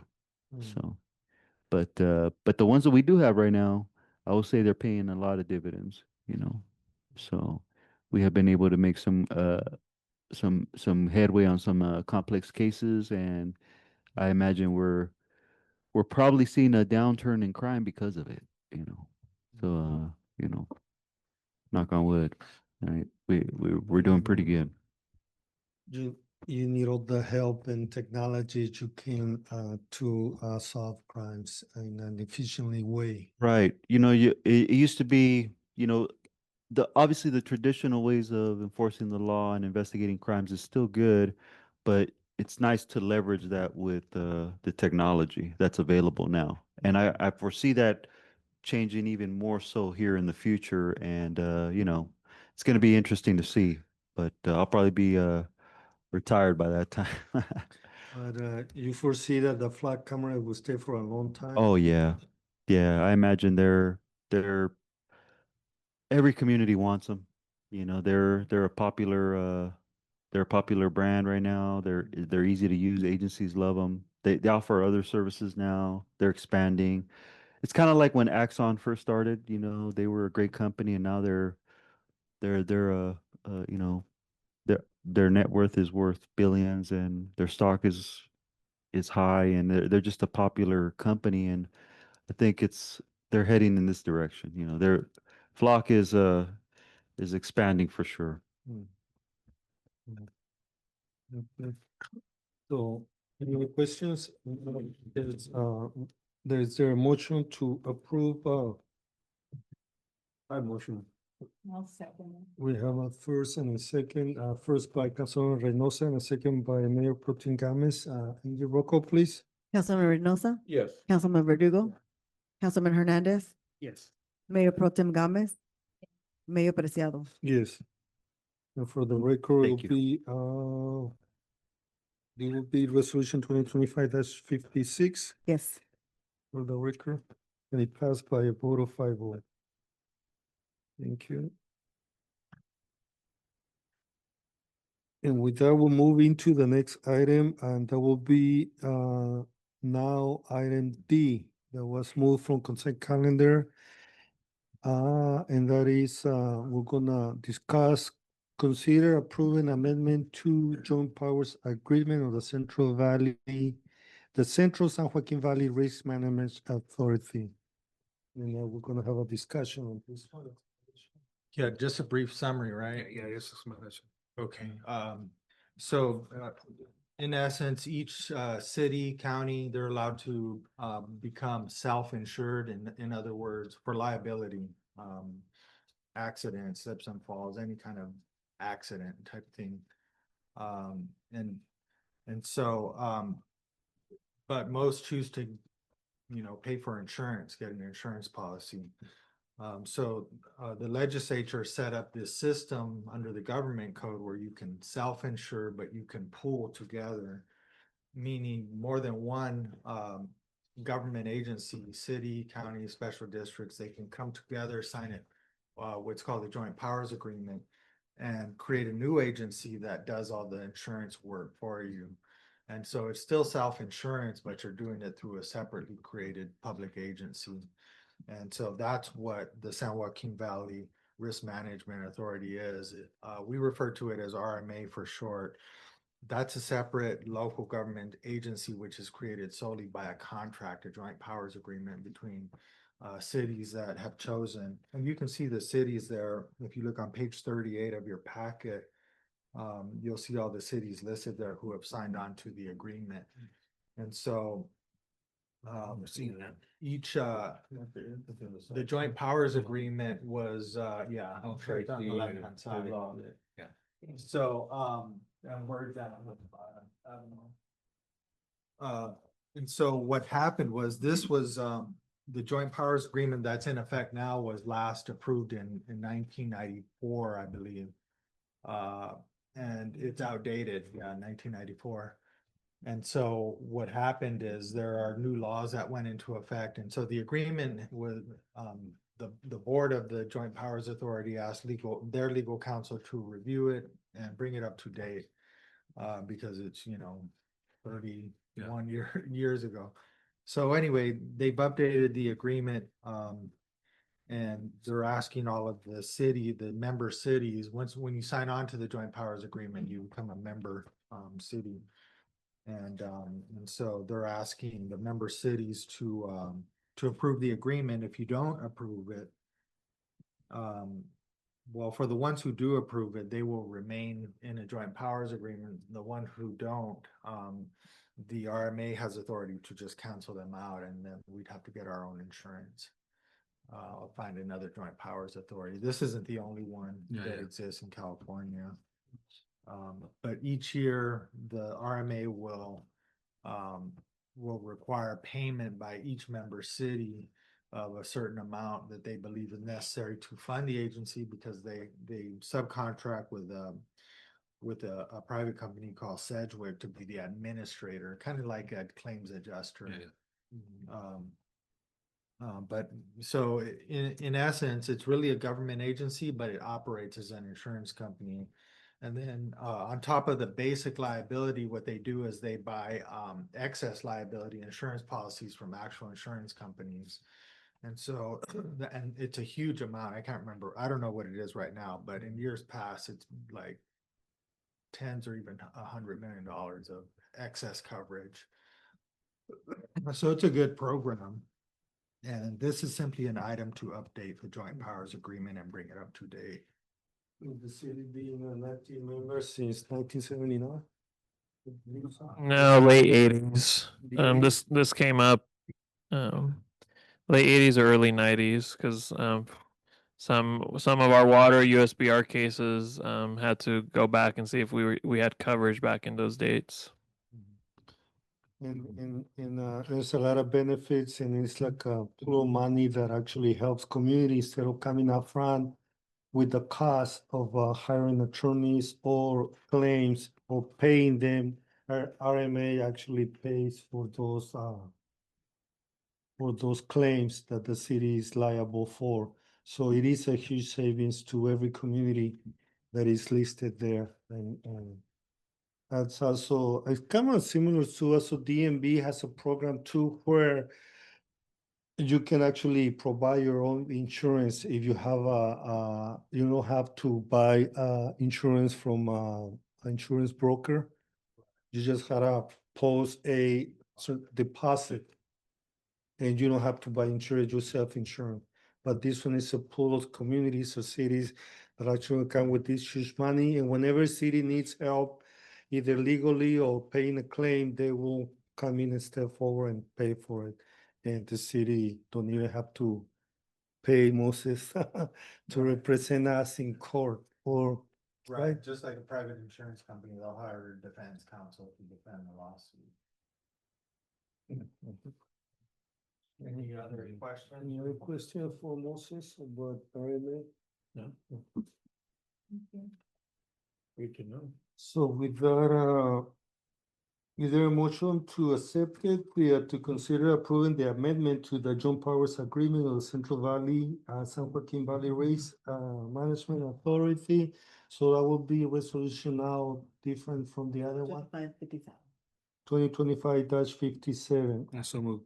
We have I second. motion by Councilman Verdugo and a second by Councilman Reynosa. Angie, roll call, please. Councilman Reynosa? Yeah. Councilman Verdugo? Yes. Councilman Hernandez? Yes. Mayor Pro Tem Gomez? Yes. Mayor Preciado? Yes. So for the record, it passed 5-0. Thank you. And with that, we'll go to the almost to the end. And don't forget, we got closed session. Item 11, correspondence, announcements, and closing comments. So do we have any announcements from city clerks? We don't have any correspondence. I'll just congratulate all the new staff and also Ms. Laura, and we continue moving forward. Any closing comments from Assistant City Clerk, Assistant City Manager? I'm just excited again as well for the new staff and for the expansion of our facility soon with that new judge. So thank you. We go to legal counsel. Any announcements or closing comments? Thank you. No. So we now go to Councilmember Reynosa, closing comments, announcements. Yes, I would like to thank Anna for the petition and was it yesterday that we did over there, the plan. I noticed, I got a couple good comments, very good comments on it, and I guess they would love to do it again, but if we can expand it maybe a little bit more later. To a later time. Which one are you talking about? For yesterday? Oh, yesterday. Yeah. I think Amy. And would like to thank Chief too, for providing those grants. And Javier too, he Javier, did yeah. really good. Good writing, good writing. $600,000, just one. And I would like just to thank everybody that attended the meeting today. And apologize for the Video. that came up on the screen, so. But we'll try to figure it out, what was the cause of it, so. Thank you. Councilman Verdugo, closing comments. Yes, I also like to congratulate Ms. Nieto for being our new Parks Director and the new staff. Hopefully, they all stay for a long time. Also, I attended the Veterans Day ceremony in Corcoran at the Five Pillars of Freedom. If you never have gone to that Five Pillars of Freedom there in Corcoran, you need to go. It's an amazing structure that they made. It's a wonderful thing that they did there. But it was a small little ceremony that day, but I'm glad I attended. I also attended that night, the same day, the Veterans Parade in Lemoore. It was it was a lot of people out there on the street. It was great small little 30-minute parade, but it was great to see that. Also, this weekend, the youth football team, the youth football program is hosting 6 playoff games. Starting at Here? yes, here at the Avenal High School. Starting at the first game will start at 9 o'clock in the morning. It'll be Chowchilla versus Visalia. And then at 11, it'll be Fireball and Coalinga. At 1 o'clock, it'll be Madera Ranchos versus Washington at 1. Kingsburg versus Kerman at 3. Kerman versus Los Banos at 5. And Kingsburg and County Line at 7 o'clock. If you're able to help with I think they were asking for help for a chain gang and stuff like that. Anybody go up there and provide their help will be greatly appreciated. It's going to be a long day. I should be up there most of the day helping out, and that's it. Thank you. And closing comments from Councilmember Hernandez. Yes, I have some closing comments. First of all, this is the month to give thanks. I'm thankful for God for letting me sit on this board. And I'm also thankful for the whole community of Avenal, regardless if they signed a recall or not. I wish everybody a very happy and safe Thanksgiving. And that's all I have to say. Thank you. Now we have our closing comments by our Mayor Pro Tem. Okay, I wrote it down so I can, so I won't go off topic. Good evening. I'd like to take this opportunity during closing comments to speak on important topics concerning things I've observed over this last 6 months. Since the first town hall back in May, there have been people pushing for a recall of my seat and other council members. This is allowed as part of our democracy. And I am not scared if it does come to an election, because I am proud of the votes I have made in this council. What has upset me is the lies and the harassment people pushing the recall have done, not just to myself, but to residents that don't want to participate or sign their petition. Many members of this community have come up to me frustrated, annoyed with the constant abrasive approach the people in charge of the recall have been. They have said they have received phone calls about the recall and not knowing how they got their numbers. They have been bothered in their homes and not just once or twice, but multiple occasions. And I want to make sure that people did not sign under distress or because they were being misinformed about what they were signing. Because I had people also say that when they were given an explanation about the recall, it did not make sense. They were told that the council wanted to get rid of the fire department and leave the council without protection, which is a lie. And if that was told to the people in order to get signatures, of course they would sign, but it was not based out of fear, but it was based out of fear and coercion. I am informed that they would be a teacher came up to me and told me he's attended football games, and these people have been registering high school kids to vote as well as having them sign the petition. I truly hope that this was not done out of maliciousness to scare our younger generation to gain votes. But I hope they also had our rebuttal present so that the students could read it as well. I am a mom, I am an educator, and I'm a homeowner. And of course, I want the most precious things in my life protected. But according to these recall people, I don't care and want to live with a fire department while also being corrupted in while being judged these 5 months of my time on council. I've only been here 5 months. I came into this form of government because I wanted Avenal to have more opportunities for people than when I first got here. Again, I have not been on this council very long. From what I can see, the motives from these people in charge of the recall are to get rid of the current city manager. And we, the council, did not comply with terminating him. They in turn decided to get rid of 4 out of 5 of us. This recall is to serve a grudge and anger of former staff who are willing to spend city money for nonsense. We have already spent over $20,000 on baseless allegations that were proven to be false. And now they would like the city to spend another $67,000 for this recall. This money have been spent on so many other activities, projects the city would be hosting. Thank you for your comments. Closing comments.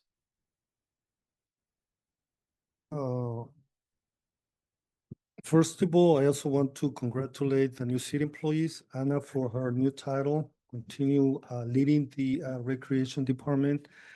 Also, police chief for having a almost fully staffed department. Javier Andrade for continuing working with the city, making the progress that changes the infrastructure that we need in Avenal streets, working on those grants, helping with the community center, and we'll be saving some money too on the Avenal cutoff project. He's working very, very closely with the intention to the city do their own payment or infrastructure of that 2 miles of Avenal cutoff. He's still working with the county regarding pulling away from what we agree in the past, being part of the county 5-section program. The Avenal cutoff, it's 17 miles. 19 miles, 17 miles is county responsibility, and 2 miles is city of Avenal. But we're looking at over $3 million for the 2 miles that we were supposed to fix. Now, since we already did some critical work under the asphalt there, I believe in inside areas they went as deep as 4 feet. 2.5 feet. 2.5 feet down to remove all the blacktop, the asphalt. And he inspected the area as an engineer. And with the experience that he has, he believes that the city can rebuild that road at a savings compared to what the intended price was at the beginning. So that's another huge savings for the city. That's extra money that can be used next year for in-town micro surfacing 2 and 3. So we continue to look at savings within every department. The intention is to provide and more services to the community, but also at the same time to beautify our community, to make our community greater, safer, and more beautiful. We continue with that trending, and also I went to Monterey. I was invited by to be a keynote speaker on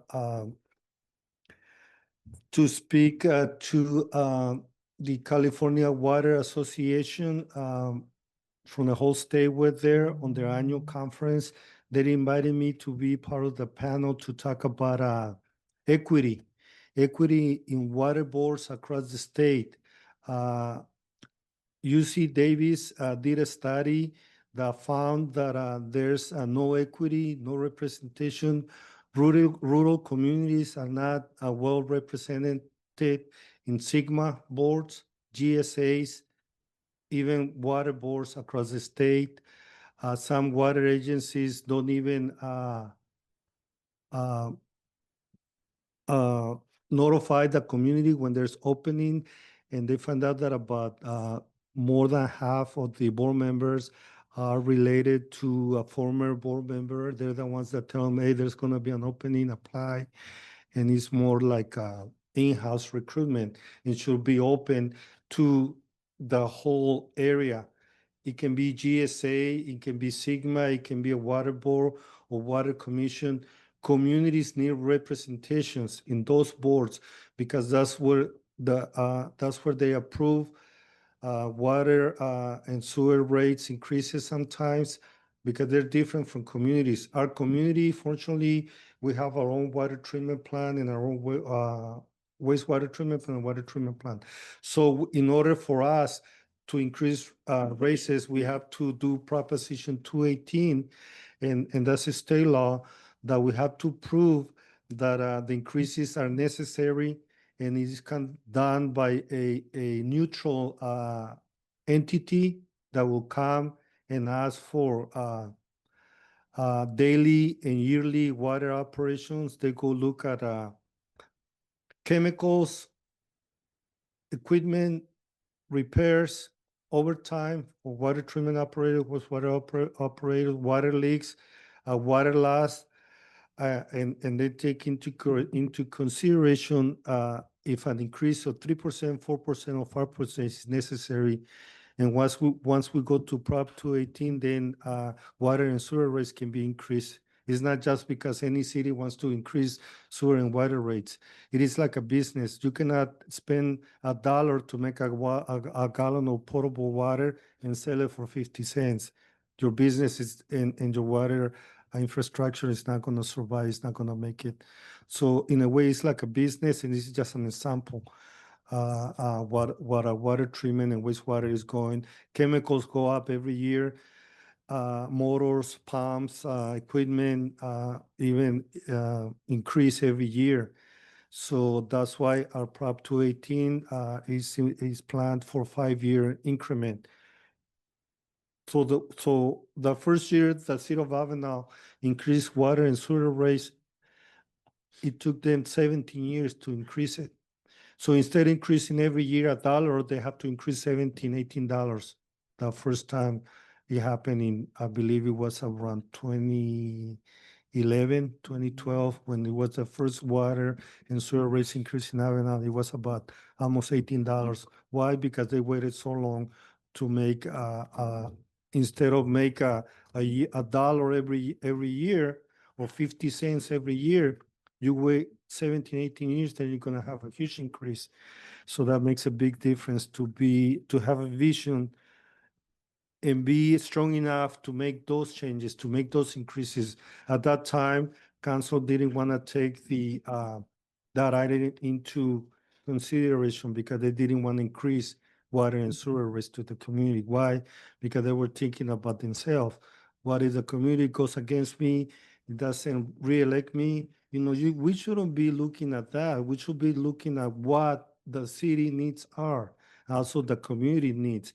Because if the city doesn't comply with water quality, the state will come over and take over. They will hire their own employees. They will run the water treatment plant. They will run the wastewater treatment plant, and they will say how much our residents will pay. So in a way, it is a benefit that the water treatment plants and utility departments are run by the cities because they can be flexible, compensate, get savings here in different departments, and then compensate other departments instead of making increases. Every penny helps.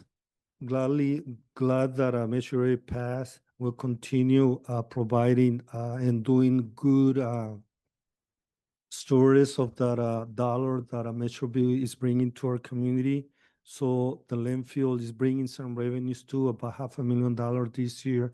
So we're hoping that the revenues will benefit the community directly. A lot of people don't know, but for so long, the community was at the beginning we were putting $50,000 every year. So the sewer the utility bill, the garbage bill didn't increase a penny. For a long time, we were paying $17 for garbage, and it didn't increase for almost, I will say, about 12 years. Now, the city is not giving the benefit to the community, but now we have more benefits. Every community member in Avenal has 3 free landfill trips. You can take your trash 3 times a year at no charge. It's free to the community.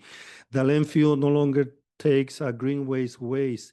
So when I talked to Mr. Lopez that we needed it to provide that service, Kuchurgan Farms was charging $80 for a truckload of green waste to their facility. So that's a price that our community cannot afford. So I want to thank Anthony for creating an area, and also our Public Works Department creating an area where our community members can actually take their green waste and dump it there, and no charge, no $80 like going to Kuchurgan. It's a free service. The only thing that the city is asking, no palm tree leaves, and also no trash, no plastic, and also no boards with nails, metals attached. So we're trying to provide services to the community at free cost whenever we can, and we'll continue with that trending. I also want to invite the community, like Mr. Verdugo said. I believe the Avenal track team also is going to be competing in Fresno state championships. They're ranked number 2 in our CIF district, and hoping to bring some first place. It is going to be. Did I send you, Tony, the invite? Yes, you did. What date is it? Second, up. It will be at Woodward Park in Fresno, Thursday, the 20th. Thursday the 20th. And our community is also invited to go, and you know, the track team also has a really good track record of a CIF championship for over 20 years. They've been really good at track and cross country, and we should continue supporting them and sponsoring them. I believe that's why it's so important that we failed last year to pass a resolution where we can increase the salary that council members get. We're getting $300 until last year, $300 a month. When I started in 2010, I've been getting $300 a month for almost 14 years, $300. Last year, I put an initiative with council. According to state law, we can get up to $950 a month. That's state law, according to our population and our budget and our revenues. So the intention was last year to increase it to $950, but leave it at $300 for council members. Leave it like it was $300. Create a separate funding.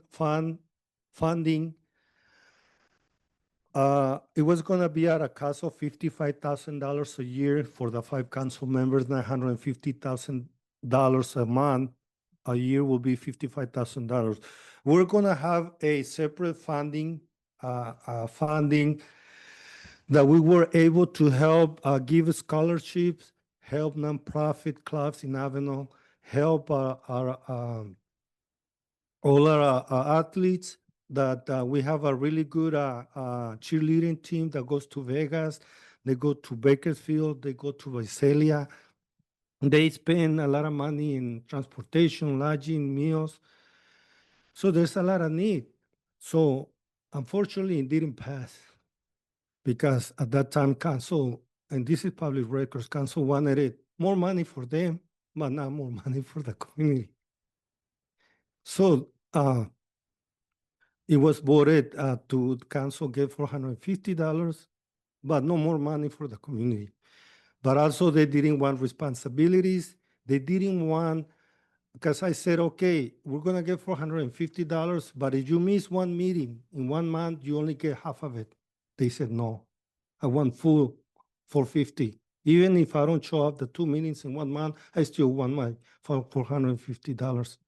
And those are public records that a lot of community doesn't know about. And why? Because community doesn't come to our meetings. They don't really know what we're doing. And unfortunately, when they take it personal, they show up to council meeting. They attack council members. They lie. They're accused. If you guys have proof, take it to the DA. Take us to court. We'll see you guys in court. Whoever feels that we were unfaithful, take us to court. We'll be there. This is my closing comments to the community. I would like to see our community united, not divided. If you have concerns, come to City Hall. Offices are open. We can talk and we can go to the numbers. Don't take it personal. Don't take it personal. I have over 30 immediate family members in Avenal, children, teenagers, sons-in-laws, sisters-in-laws. And I care for them, and I'm not gonna put them in jeopardy by not having a safe fire department, by not having a safe police department, by not having a safe, reliable, potable water treatment plant, without having a safe, reliable wastewater treatment plant, without not having a recreation department that is responsible and is providing services for our community. We're not gonna put in jeopardy any community member, legal or illegal, black, white, red, brown, whatever the team may be, we're here for them. I am at every city event and I do talk to a lot of community members. And I know what it takes to run a city. I worked for 27 years in Colinga. I was the wastewater treatment plant chief operator. I was the lead operator. Chief, would you please do not disturb our meeting, please. We respect you when you come to the microphone. He's looking right at me. I feel threatened. That's the reason why I'm saying something. Quiet, don't disturb the meeting or I'm gonna ask you to step out. Okay. Good thing she's recording. So I feel, please respect our meeting. Please respect our meeting. We would like to ask you for order. This is a professional city council meeting with the community, not a community meeting with council. So we're doing official city business. And we care. And because we care, we want to be transparent and give information that a lot of people don't know about. And this goes to the whole community. These are my closing comments, and that I intended to be disrespectful or offend anybody. You know, like they said, if you feel I've been attacked, I've been lied, I've been disrespected in the past on social media, accusations, false accusations. And I just hope that they really, really take it to where it needs to be. But I also saying, that all those are false accusations and I responsible for my actions. I've been in city council since 2010. Prior to that, I was at the planning commission from 2008 to 2010. And I got first elected to the city council in 2010. Since then, every 4 years I've been reelected. Why? Because my commitment, to the city, my responsibility. Last year, we were tracking city council absentee. We had some council members who had 18 absences, 12, 14, 6, 8, 9. I had 0. And I've been representing the city in every board that the city has to be represented at the county level, on the state level, and at the federal level. So I know what I'm doing, and people say that I'm stupid, that I've been stealing money. It's time to say it like it is, and we're gonna continue to move forward for the progress of the city of Avenal, for the residents of Avenal. And I don't feel intimidated by people following, going by my house, posting a bunch of stuff that sometimes not related, going to my personal life. I'm a public servant. I serve my community. I'm a public servant, and I'm open to public scrutiny. You can say anything, you have the right to say anything, but not necessarily you're right. Sometimes people talk without having the facts in their hand. Sometimes it's just, sometimes it's just personal. I don't like this person. I'm gonna attack this person, but I wanna say that I applaud the people that actually have done something for the city, people that have lived here 30, 40 years, 50 years. It's like the old saying, don't ask what the country can do for you. What can you do for your country? So don't ask what the city can do for you. What can you do for the city? I would like to ask everyone who's always complaining, being negative, hating, what have you done for the city? What have you done for the city? Why you never run for planning commission? Why you never run for recreation commission? Why you never run for city council? Why you never sacrifice your time? Spending 40 hours sometimes a week and getting $300 a month? Is that something that not everybody will do? You guys feel that you can do it? Step forward. Every 2 years, every community member in Avenal has the right to run for city council. Every 2 years, this community can re-elect the same council members or put new ones or run for council and do something for your community. Do it. Everybody, I said it at a council meeting before, everybody has the opportunity to run for council. Last year, we're looking for somebody who step up and take the lead of the city. And we had many, many difficulties trying to get the right leadership. And it's been a while since we tried to do our best, and it's not for money. And we're hoping that this year or hopefully next year, we will pass that resolution so we can actually help support our athletes in a better way, our nonprofits, our elementary schools, our middle schools, our high school, with the scholarships, with funding for the treats. Because if we get this special funding, it's not the city giving public funds to a nonprofit.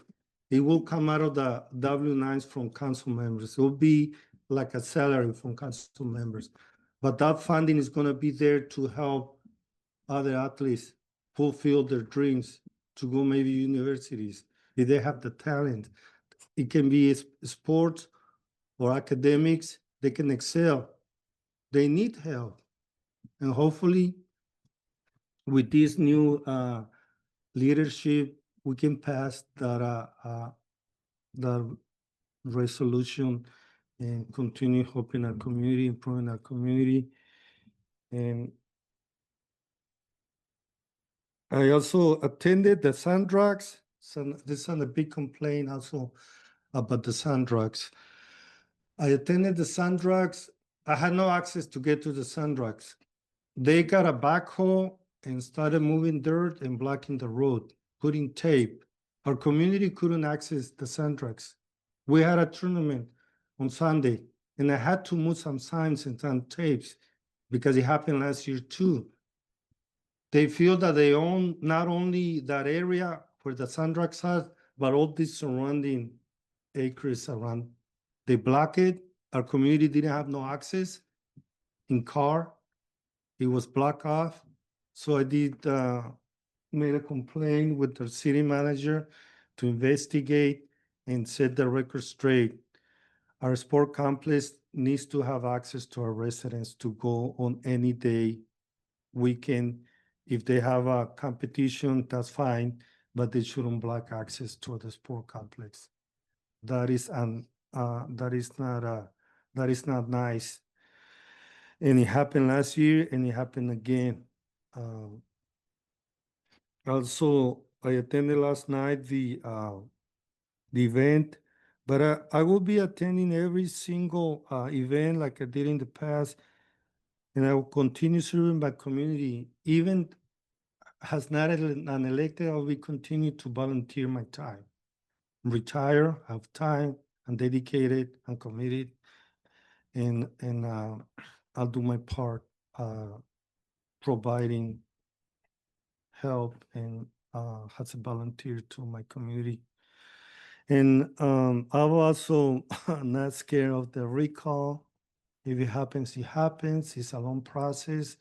I applaud the big effort that everyone has done, but please be respectful to your neighbor, to your residents, to your community members, because I seen it where the people from RICO have got out of control, screaming, yelling, offending people who do not want to sign. That's not what Avenal is all about.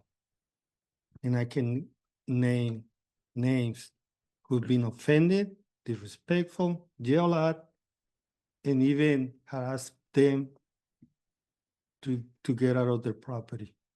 Because even though they know they're in a private property, they're still intimidating our residents, our people, our community. I hope that doesn't need to happen. That doesn't need to happen. There are ways where we can find solutions, be part of the solution, not being part of the problem. Should be a better way to live in Avenal. You know, we shouldn't be afraid to walk. I feel that I have a council member who was followed. She was scared and threatening. So that shouldn't happen. You know, we can do things in a civil way. We don't need to attack people, offend people, threat people. For what? There's no reason for that. I just want the community to understand, to please be civil, understand we are in a difficult situation. we were elected to take a decision for the city. As you can see, sometimes 5 of us cannot agree 100%. We divided sometimes. Sometimes resolutions are 3-2 or 2-3, like I mentioned last year. We were outnumbered and by sometimes it'd be 4-1, 5-0, 3-2, 2-3. So just imagine if every decision for the betterment of the community, we listen to every single or try to please every single resident, that would be impossible. It would be impossible. We're a community of 10,000 people, not 40 or 50 or 100 or 500. We're 10,000. So when you talk majority, we're talking at least a higher percentage than but I think we will just continue doing our job as a community citizens, and hopefully there will be a time where people will see that sometimes changes are good, they're not too bad, or they're not bad at all. But sometimes just take common sense to get things done and understand that we also listen to our legal counsel. He's watching every word, everything, every vote. I remember when we lost a former city manager, we didn't have a legal counsel. And they said we have 4 candidates. Was it 4 or 5? 20.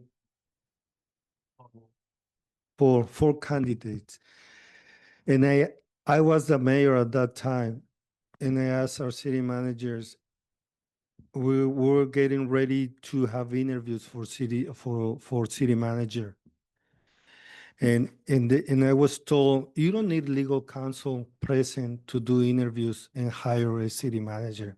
And I said, oh, we don't? He said, no. He said, well, I would like to hire one and have one, because we're gonna make this the right way.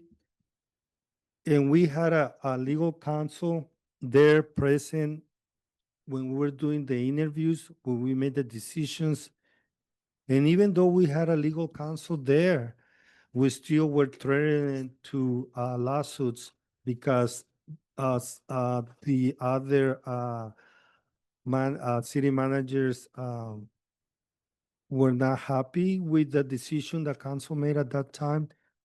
2 of them threatened to sue the city.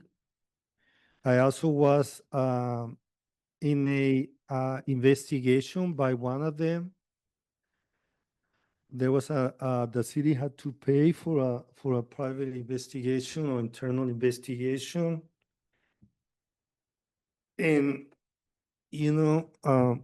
sometimes people think we're just making decisions left and right without knowing what we're doing or not having legal counsel. And that's why we feel confident that we have done everything transparent according to the law, being respectful. Sometimes, yes, we do. When I speak loud, they say I'm screaming and yelling. And sometimes I've been attacked because I don't speak loud enough, that they cannot hear me. So either ways, sometimes you lose. You speak loud, you lose. You're screaming, you're yelling, you're mad. And you have a calm voice, oh, can't hear you, I don't understand you. Hey, yes, I do have English in my second language, and I do have an accent, but I know what I'm doing. And I did my education in Mexico. I did 9 years in Mexico.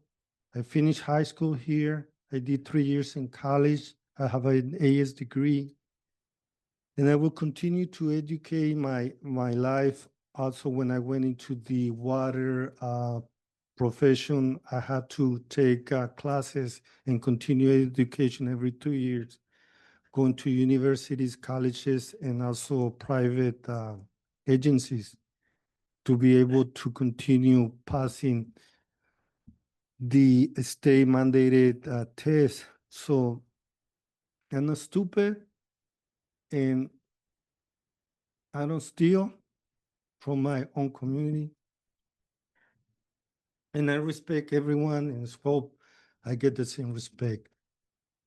And I don't have, I was attacked also that I have family members working for the city.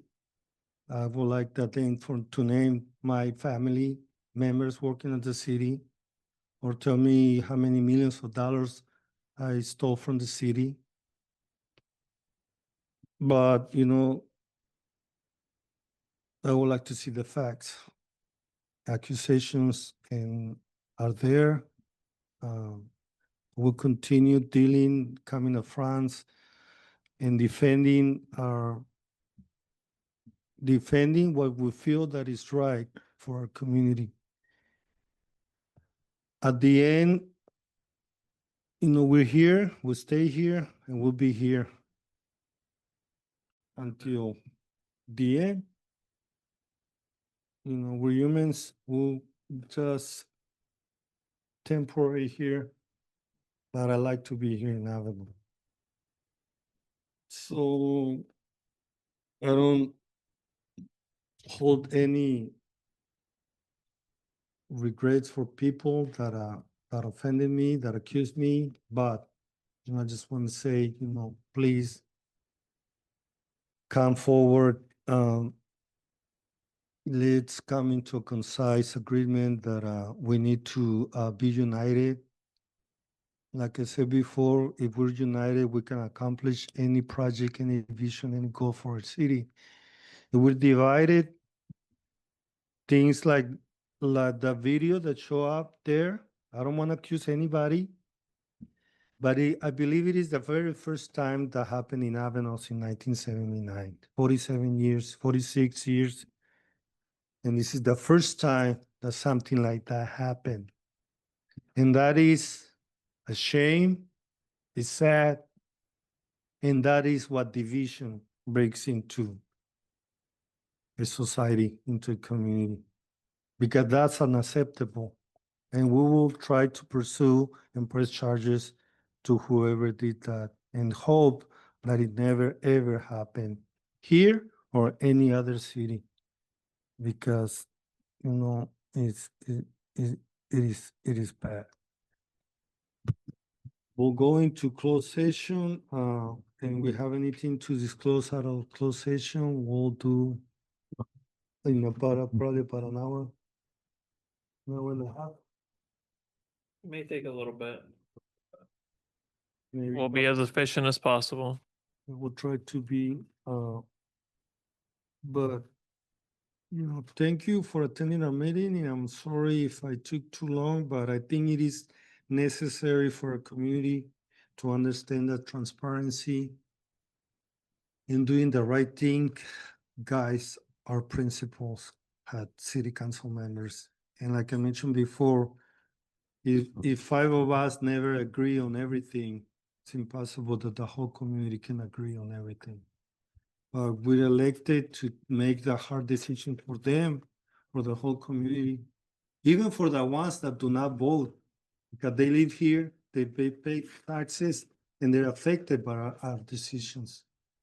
People who live here and don't even vote, they still have a voice because they pay taxes. They go to the store and pay taxes. They help for the daily operation of the city. So we respect every single one of them. And this is a community that will survive bad days, good days, will continue moving forward. Thank you. And we're gonna have a 5-minute recess and go into closed session. That's enough.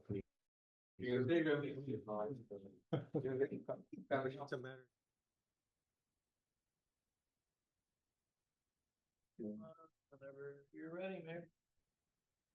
Uh, Good morning. The time is 1:16. We just came out of closed session. This is Avenal, City Council meeting. We're reporting two items. City Council took action in two items. The first one was City Council took action and authorized to retain outside counsel by a 5-0 vote. That's for item 4C. And that is item 4C. And we also took action and authorized the mayor to sign a claim by Lane Group. And that was also by a 5-0 vote, and that is 4DA. and this is item in the agenda for DA. And that is for the record. And it was also an unanimous vote 5-0. One more item to report for DB. The council by 4-0 vote authorized return or rejection of the claims. Okay. That was for DB, vote 4-0, and it was voted on. So Give me that one more time, so I can have it for the. it's on item of the agenda 4DB, and it was a 4-0 vote.